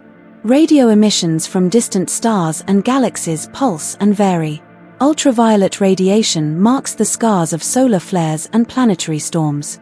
Infrared glows reveal the heat of hidden moons. Voyager's brief glimpses of these energies opened doors for future missions to continue the exploration with deeper clarity. The way Voyager used light teaches us about connection. Every wavelength, no matter how short or long, carries something from one place to another: energy, information, presence. The universe, at its core, is a web of such exchanges. Voyager's instruments were not just detectors, they were translators of existence, converting vibrations into understanding. Even when its eyes closed, Voyager continued to live through light. Its radio antenna remained open, receiving faint signals from the sun and sending back replies. Light became the last language it could speak, the soft exchange between a distant machine and the home it left behind. Through it, distance lost some of its meaning. In that way, Voyager reminds us that all light, visible or not, is communication. The stars we see at night are messages delayed by time. The radiation that passes through our world each day carries the memory of creation. Voyager simply joined that great conversation, adding its voice, a human-made flicker among natural ones. Each form of light has a purpose. The visible shows us shape and form, the infrared tells us warmth, the ultraviolet reveals energy, and radio connects. Together they define the universe's texture. To know one wavelength is to know only a piece, to embrace all is to approach wholeness. Voyager's mission embraced that wholeness in quiet, deliberate steps. Over the decades, as its power dwindled, some instruments were turned off, silencing parts of the spectrum. But others continued, keeping the link alive. Even now, as its systems dim, its radio transmitter, the last ember of human light, still burns faintly across the stars. It is the softest, most patient beam humanity has ever cast. In time, that light too will fade, absorbed by the sea of background radiation. But before it does, it will have traveled further than any other human-made signal. Somewhere, long after it's gone silent, those final photons will still be moving outward, endless and free, a message written in the oldest language of the universe. And maybe that's the quiet beauty of it all. Light, in its many kinds, binds everything together, from the heartbeat of atoms to the sweep of galaxies. Voyager, small and unassuming, has become part of that boundless rhythm.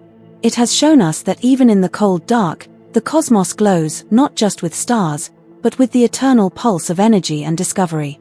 The electromagnetic spectrum, with all its colors unseen, becomes a metaphor for awareness itself. What we see is only a fraction of what exists. Voyager's instruments opened our eyes to that greater truth, that the universe is alive in ways beyond vision, singing across the vast silence in frequencies of eternal light. When we talk about light, we often mean what our eyes can see, the rainbow of colors from red to violet. But light stretches far beyond that narrow window, into realms invisible yet deeply powerful. Voyager carried instruments that could reach across this vast spectrum, gathering not just images, but truths hidden in waves and frequencies. It could feel the hum of radio waves, sense ultraviolet whispers, and detect faint energy changes no camera could ever capture. In its early journey near the planets, Voyager used these forms of light to decode the nature of the worlds it passed. Around Jupiter, radio emissions surged, chaotic and immense, created by the planet's swirling magnetic fields. Around Saturn, ultraviolet light revealed delicate auroras rippling across the poles. Each wavelength offered a different view, each form of light unveiling a layer that the human eye would never perceive alone. The electromagnetic spectrum is the universe's grand language. From the slow, deep rolls of radio waves to the fierce flashes of gamma rays, everything in existence speaks through it. Voyager was not built to see all of it, but it could listen to enough of that language to understand the basic rhythm of space. The invisible became measurable, the unknown became whisperingly familiar. Light behaves like a messenger. It carries information across impossible distances, crossing emptiness without losing its story. When Voyager's instruments detected ultraviolet emissions from a distant moon, it wasn't just sensing light, it was reading that moon's chemical soul.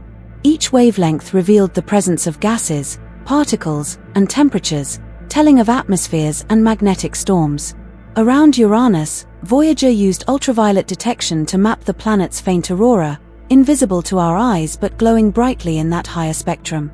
The data showed how the solar wind interacts with the tilted magnetic field of that pale blue world.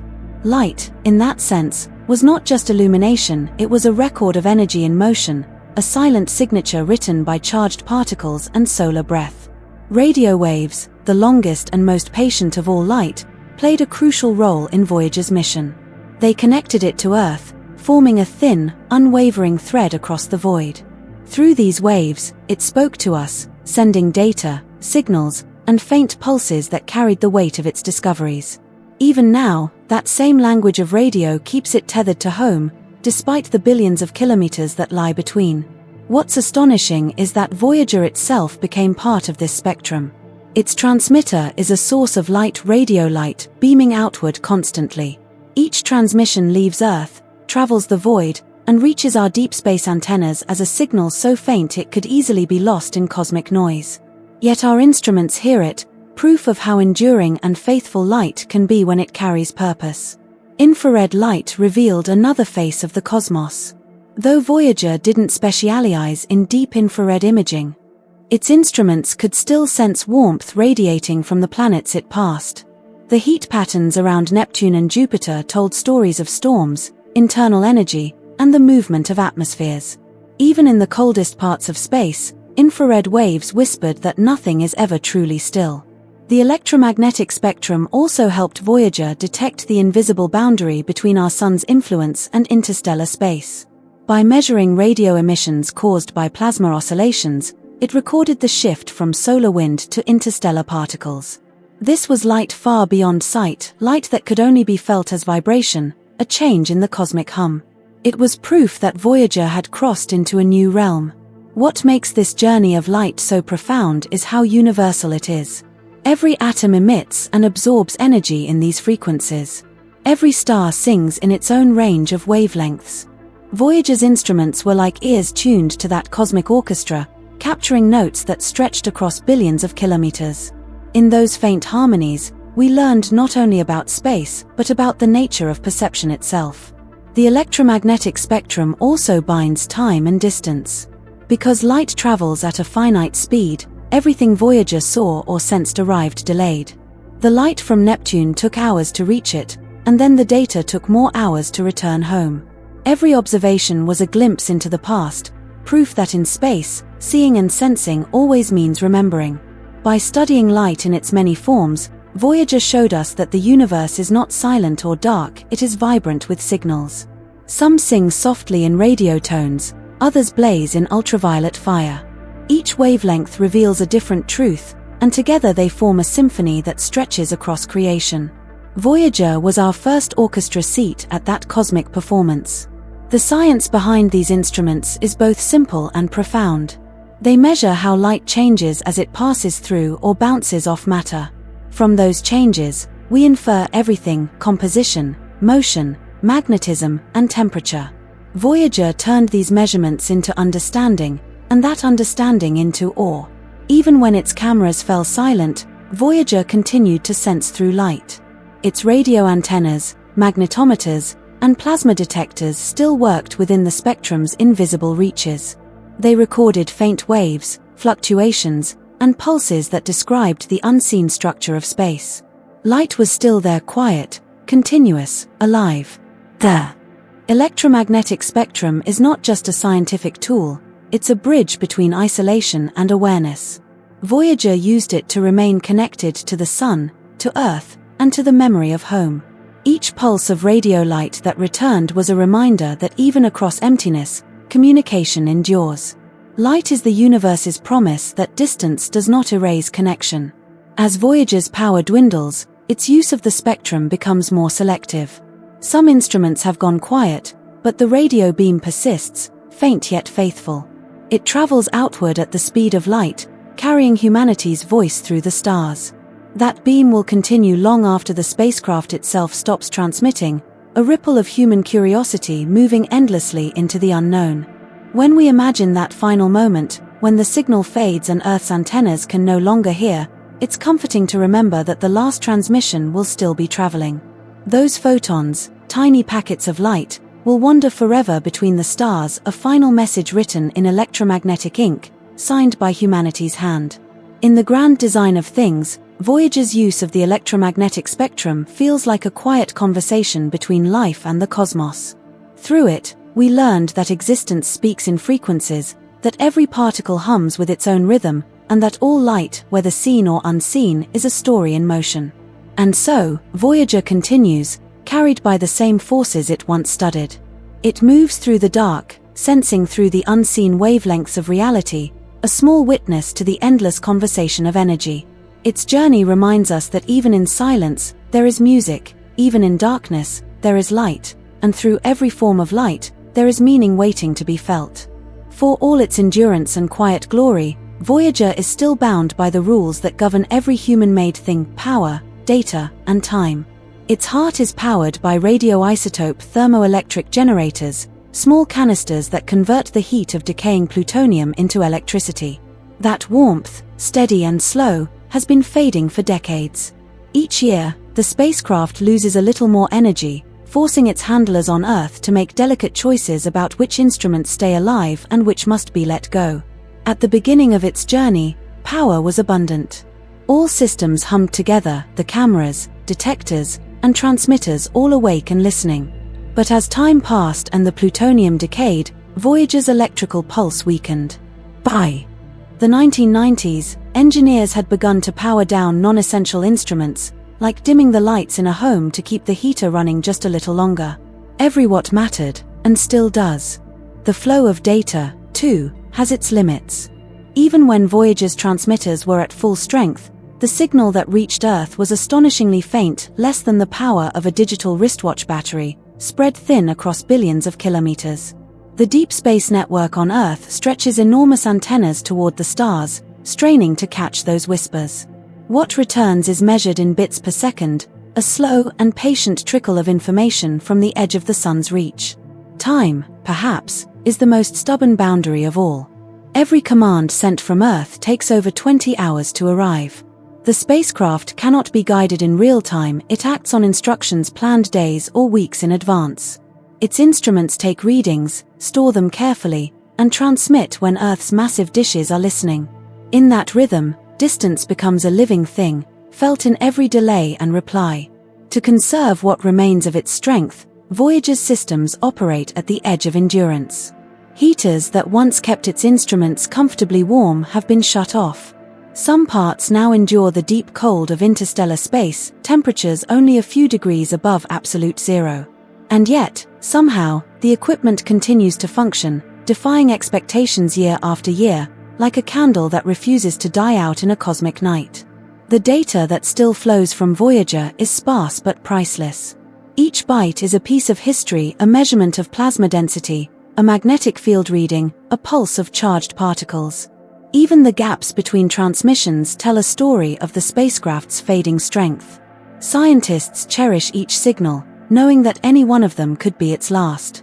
The engineers who maintain contact with Voyager are caretakers of a legacy that predates most of their own lives. Many of those who built it are gone, yet their work endures across time and distance.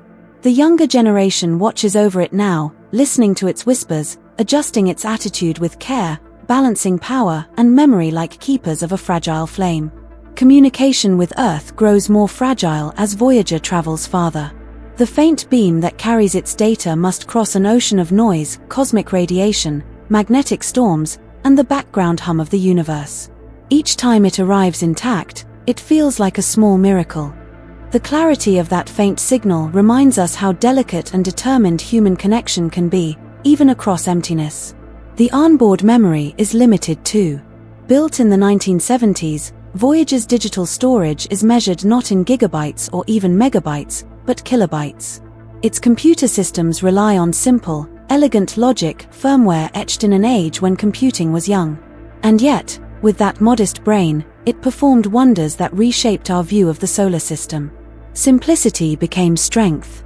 To preserve energy, Voyager often sleeps.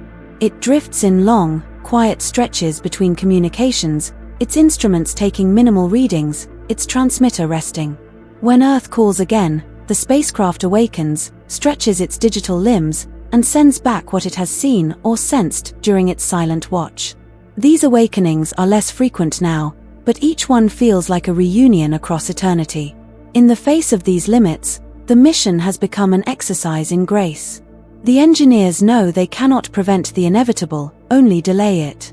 They balance energy budgets, reroute power, and rewrite decades-old code to squeeze more life from the old traveler. Each clever fix adds a few more weeks, months, or years of survival, a quiet defiance against time's steady hand. Every subsystem that fails leaves behind a silence in the data.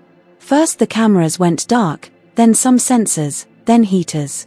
Each loss feels like a fading heartbeat.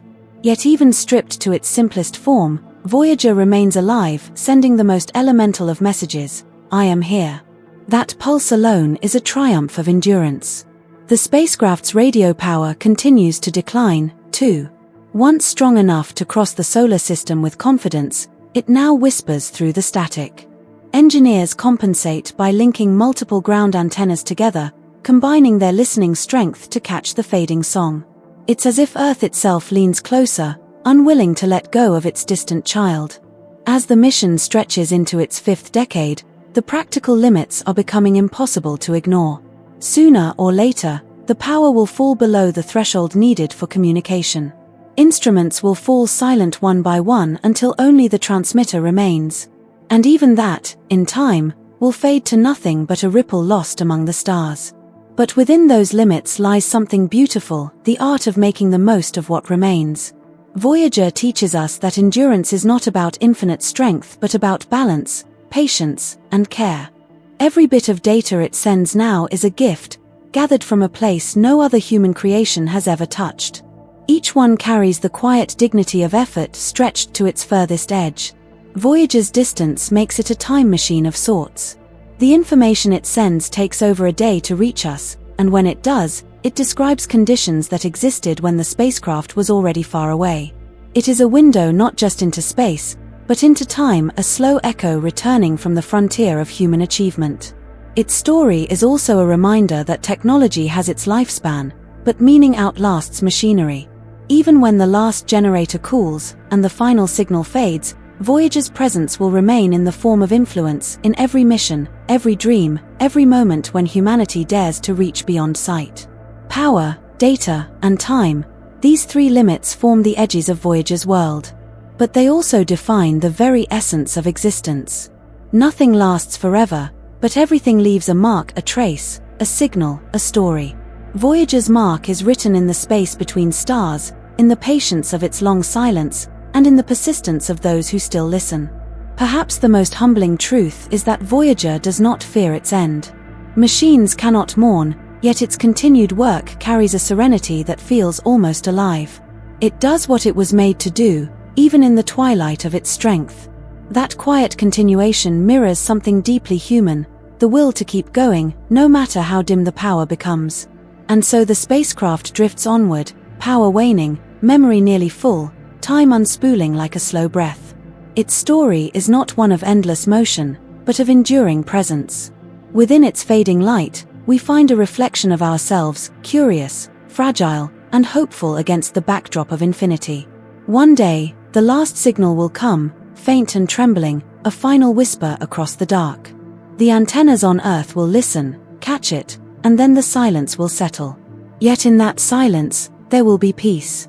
For Voyager's journey will not have ended, it will have simply become one with the long rhythm of the stars, its limits transformed into a quiet, eternal freedom. Even after so many years, Voyager continues to teach us something profound about patience, curiosity, and quiet endurance. It has gone farther than any other creation of human hands, yet it carries no arrogance in its silence. Its lessons come softly, in whispers of data and in the calm persistence of its steady, faithful signal. It reminds us that discovery does not always mean noise and spectacle. Sometimes, it means listening carefully to the faintest hum in the endless dark. One of the clearest lessons Voyager gives is about humility. For all our advanced machines, theories, and ambitions, this tiny craft, built with 1970s technology, still carries our banner farther than anything else. It humbles the modern world by surviving on less memory than a digital photograph, by thriving without constant attention, by working simply because it was built with care and faith. It shows that elegance lies not in complexity but in quiet precision. Voyager also teaches us about persistence, the kind that does not shout but simply continues. Through decades of storms, radiation, and silence, it keeps its slow rhythm, measuring, recording, transmitting. In a universe where everything fades, this endurance feels sacred. It's a lesson in constancy, the same kind that drives humanity to keep exploring despite the endlessness of space. The spacecraft also carries a deep philosophical message about loneliness and connection. It travels utterly alone, with no companion, no return path, yet its purpose is rooted in communication. Every pulse it sends is meant for us, for ears waiting across billions of kilometers. It teaches that connection is not broken by distance if there is intention, and that even a whisper can bridge an infinite divide. Its golden record remains perhaps the most poetic symbol ever sent from Earth. Inside, a sampling of life, music, greetings, sounds of nature travels endlessly, untouched by time. Voyager teaches us that even when we are gone, our art, our language, our attempts at kindness will continue. It is a tiny arc of meaning, drifting where no story has ever gone, a testament to our need to be remembered. From a scientific perspective, Voyager's lessons are equally vital. It has shown us the true shape and size of the heliosphere, the bubble of solar wind that surrounds our sun. It taught us how it feels to cross from the warmth of our star's breath into the cool ocean of interstellar space. These measurements reshape our understanding of the cosmic neighborhood we inhabit. Even now, Voyager's sensors capture data that challenge old ideas about what lies beyond the sun's reach. It detects waves, particles, and magnetic fields that reveal the texture of space itself, not empty, but alive with energy. It teaches us that even in the deepest void, there is structure, movement, and sound. Silence, it turns out, is never truly silent. Voyager's endurance also reflects the quiet power of teamwork across generations. The scientists and engineers who care for it today were not yet born when it launched. They inherited its mission like a sacred trust.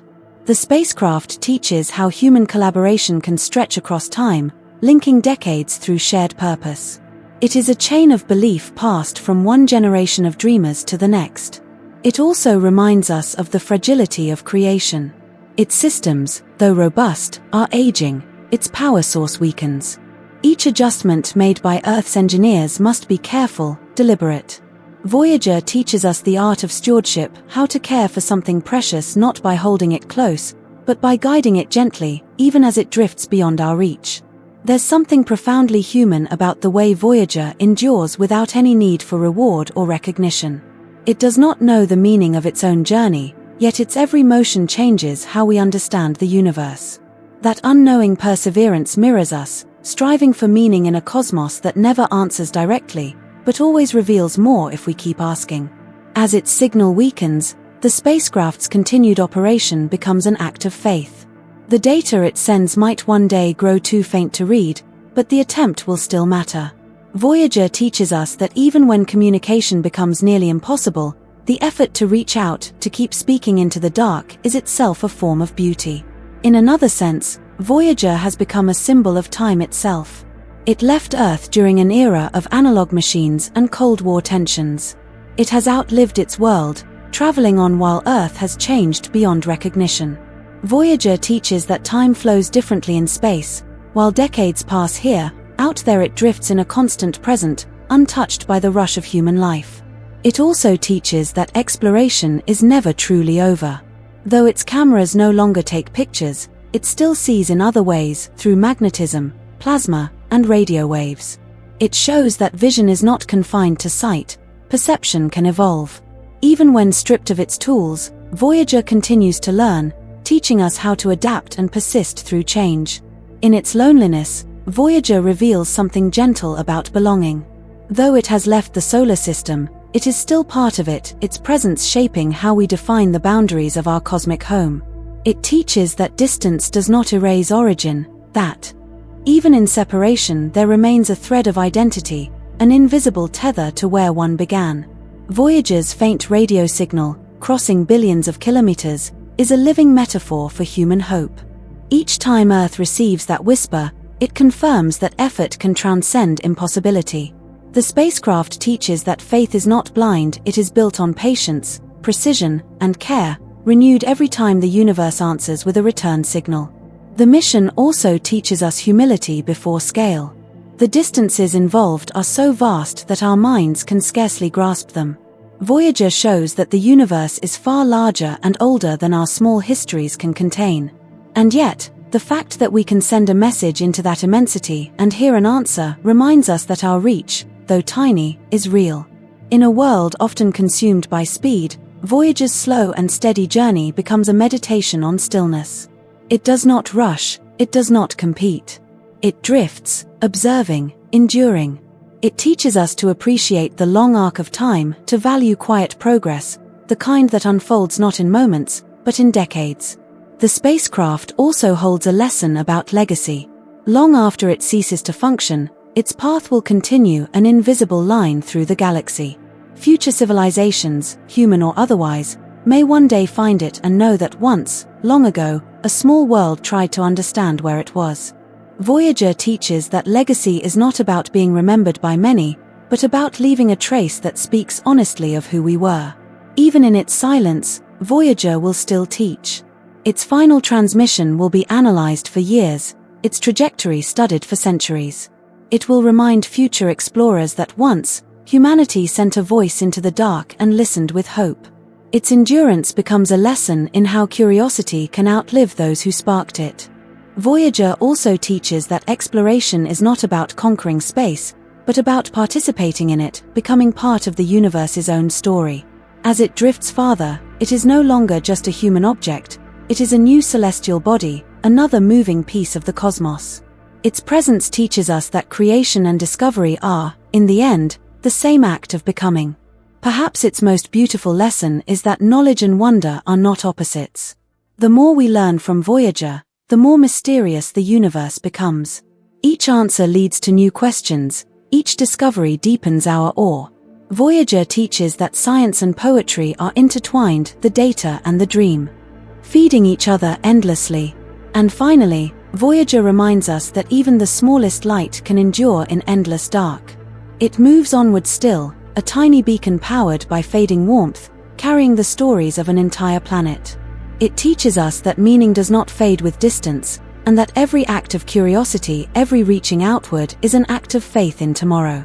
Voyager is not just a spacecraft, it is a lesson in how to keep going, even when the night has no end. When we ask how far humans can truly see, we are not asking about eyesight but imagination, about the tools we've built to stretch our gaze beyond the limits of flesh and atmosphere. Voyager was one of those first outstretched eyes, seeing not with lenses alone but with courage.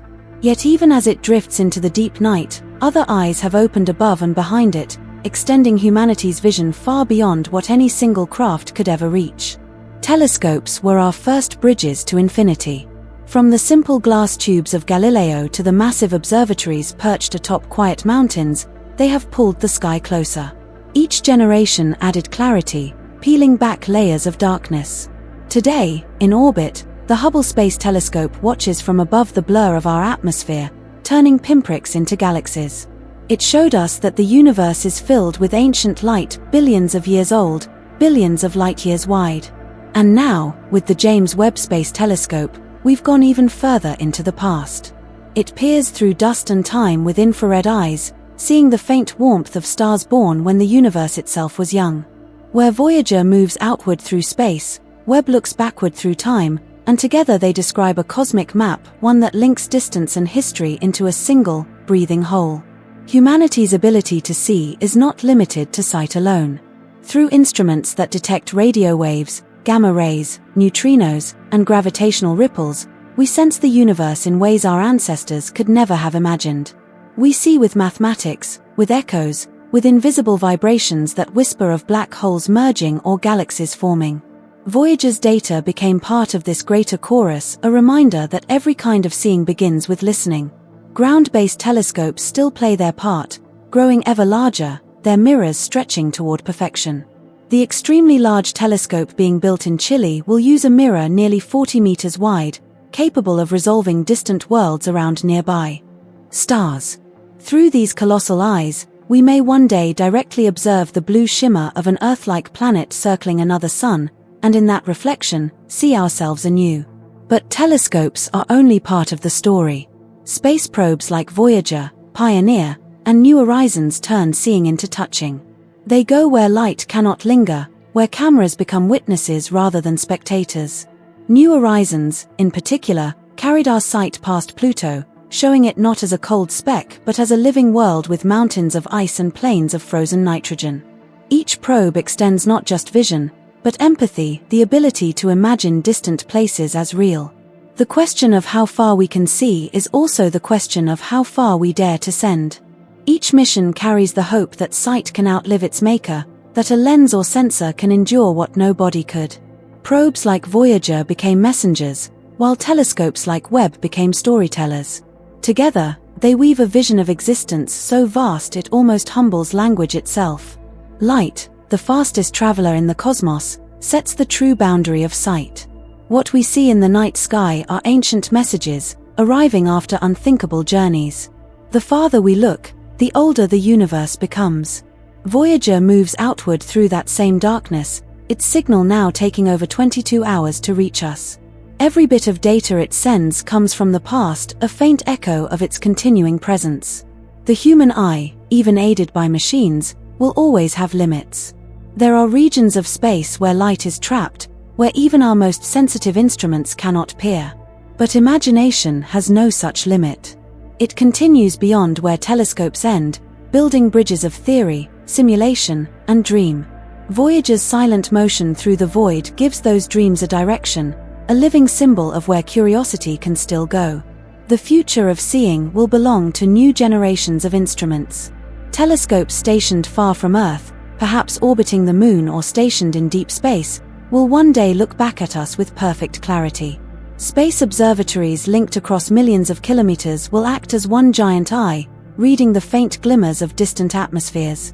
Through these, we may not just see planets, we may glimpse the signatures of life. Artificial intelligence now aids our vision, too. It helps decode the enormous streams of data our telescopes collect, revealing patterns invisible to the human mind. With AI, the act of seeing becomes shared, half human, half machine, united in curiosity. It is the next step in the evolution of vision, the blending of consciousness and computation. Voyager's lesson remains at the center of all this progress. It reminds us that the most powerful form of seeing is persistence. Its instruments, though primitive by today's standards, continue to teach us what endurance can uncover. Modern technology allows us to see deeper, but Voyager teaches us to keep looking, no matter how dim the signal becomes. There are dreams now of building telescopes powered by the sun's gravity itself, using the sun's immense pull as a lens to magnify the light of distant exoplanets. A probe could travel far beyond Voyager's path, to where the sun bends light like glass, revealing details on worlds thousands of light-years away. Such missions may be centuries away, but they begin in the same spirit that launched Voyager: wonder, patience, and daring. The edge of seeing also meets the edge of time. As we gaze farther, we approach the moment when the first light was born, the afterglow of creation itself, the cosmic microwave background. It is a faint whisper from when the universe was only a few 100,000 years old. Voyager's path, though physical, mirrors this search for origin. Both are journeys outward that circle back to where everything began. Our ability to see across the universe depends not only on technology but on cooperation. The networks that link observatories, the teams that operate distant spacecraft, and the listeners who decode signals from the edge of space all are part of a collective vision.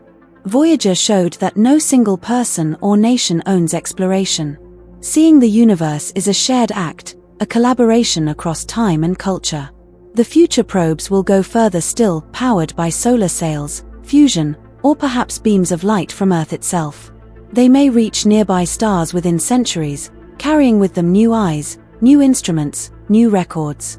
When they do, they will trace the path Voyager began, not replacing it, but continuing its quiet pilgrimage into forever. What we learn from each new instrument is that seeing is never passive. To look is to interact, to touch reality with thought.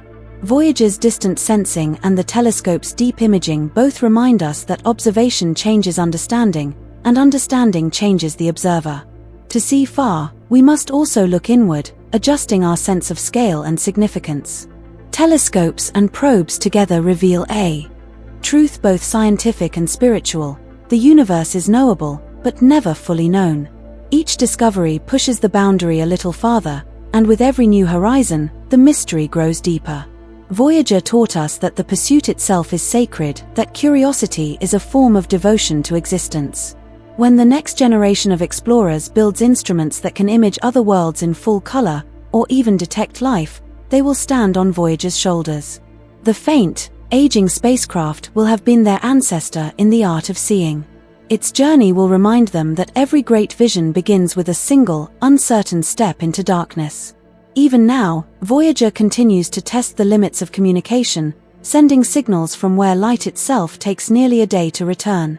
That signal is not just data, it is proof that seeing can be sustained through time and distance, that our awareness can survive separation.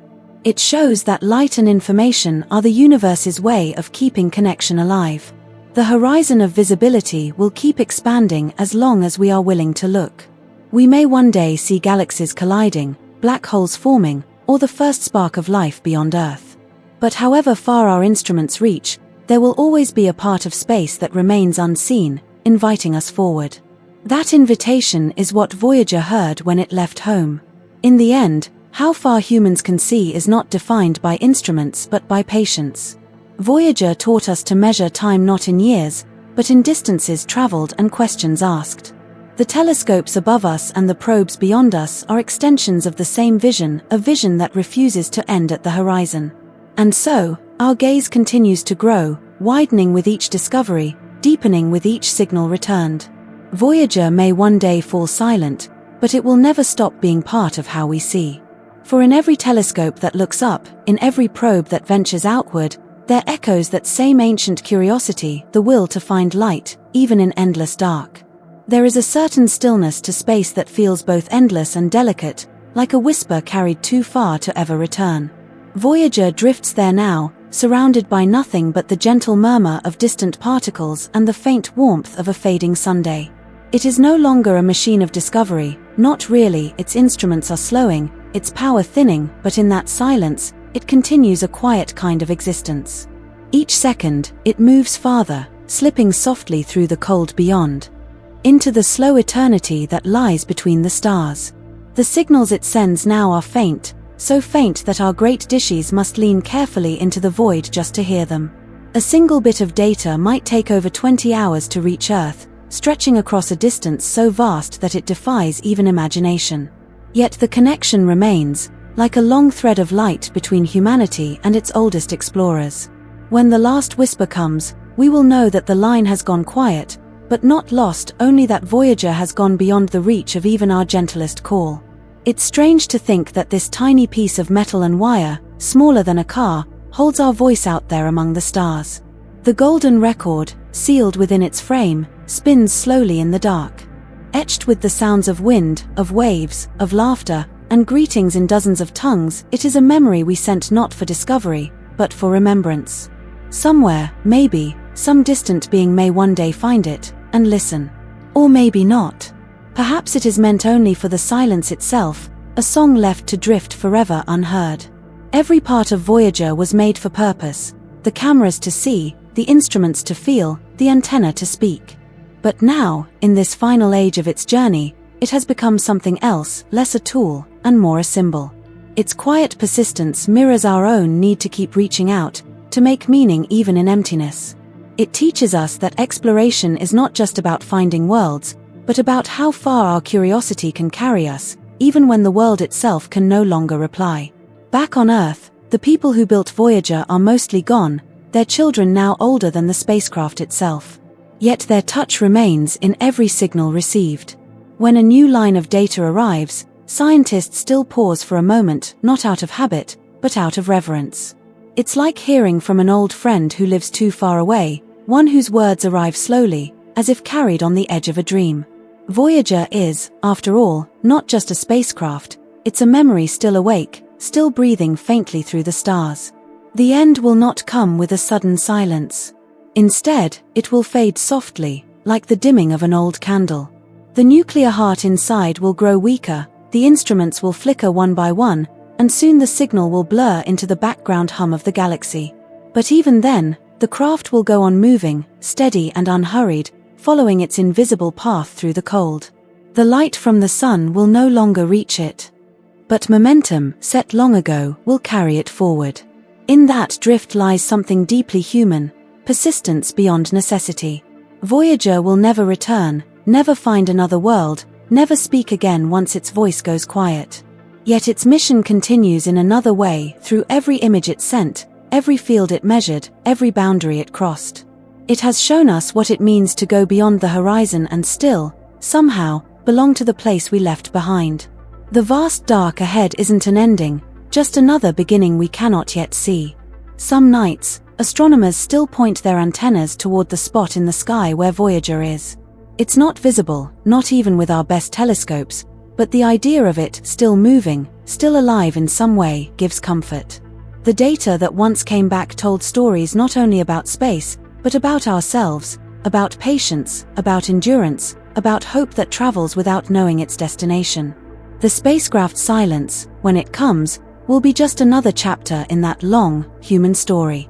And perhaps that's the most beautiful part, that the universe, vast and indifferent, holds within it something made by hands that trembled with wonder. Voyager is a seed of that wonder, flung far beyond the soil that birthed it. It will drift among unseen stars for billions of years, long after the Earth has changed, long after the sun has cooled. Its path will continue through eternity, untouched, carrying a trace of us into the unending night. We often imagine endings as moments of closure, but space offers none. There are no walls at the edge of the cosmos, no horizon that stops the light. There is only more distance, more time, more silence waiting to be filled.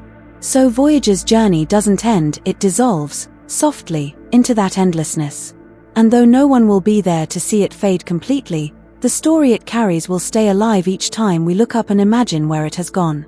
Even now, scientists and dreamers plan the next explorers, machines that may follow Voyager's path or go further still. They will carry newer instruments, faster transmitters, smarter designs. But each will owe something to those two little probes from 1977. Voyager taught us not only how to travel, but how to keep listening to stars, to silence, and to the echoes of our own creation.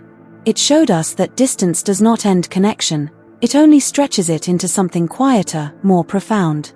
There is poetry in that, the idea that our voice could travel so far, reduced to faint pulses of radio light. Voyager's signal is weaker than the hum of a refrigerator, yet across billions of kilometers, we still hear it. That fragility, that resilience, feels like a metaphor for existence itself. We live small lives under vast skies, sending our own quiet messages into the dark through words, through art, through love.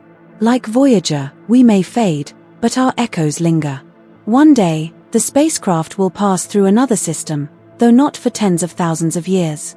It will glide between suns that have not yet formed, through clouds of gas that may one day birth new worlds. It will be there when our descendants, if they endure, have changed beyond recognition. And if no one remains, it will still drift, a relic of a species that once looked upward and dared to ask what lay beyond the light.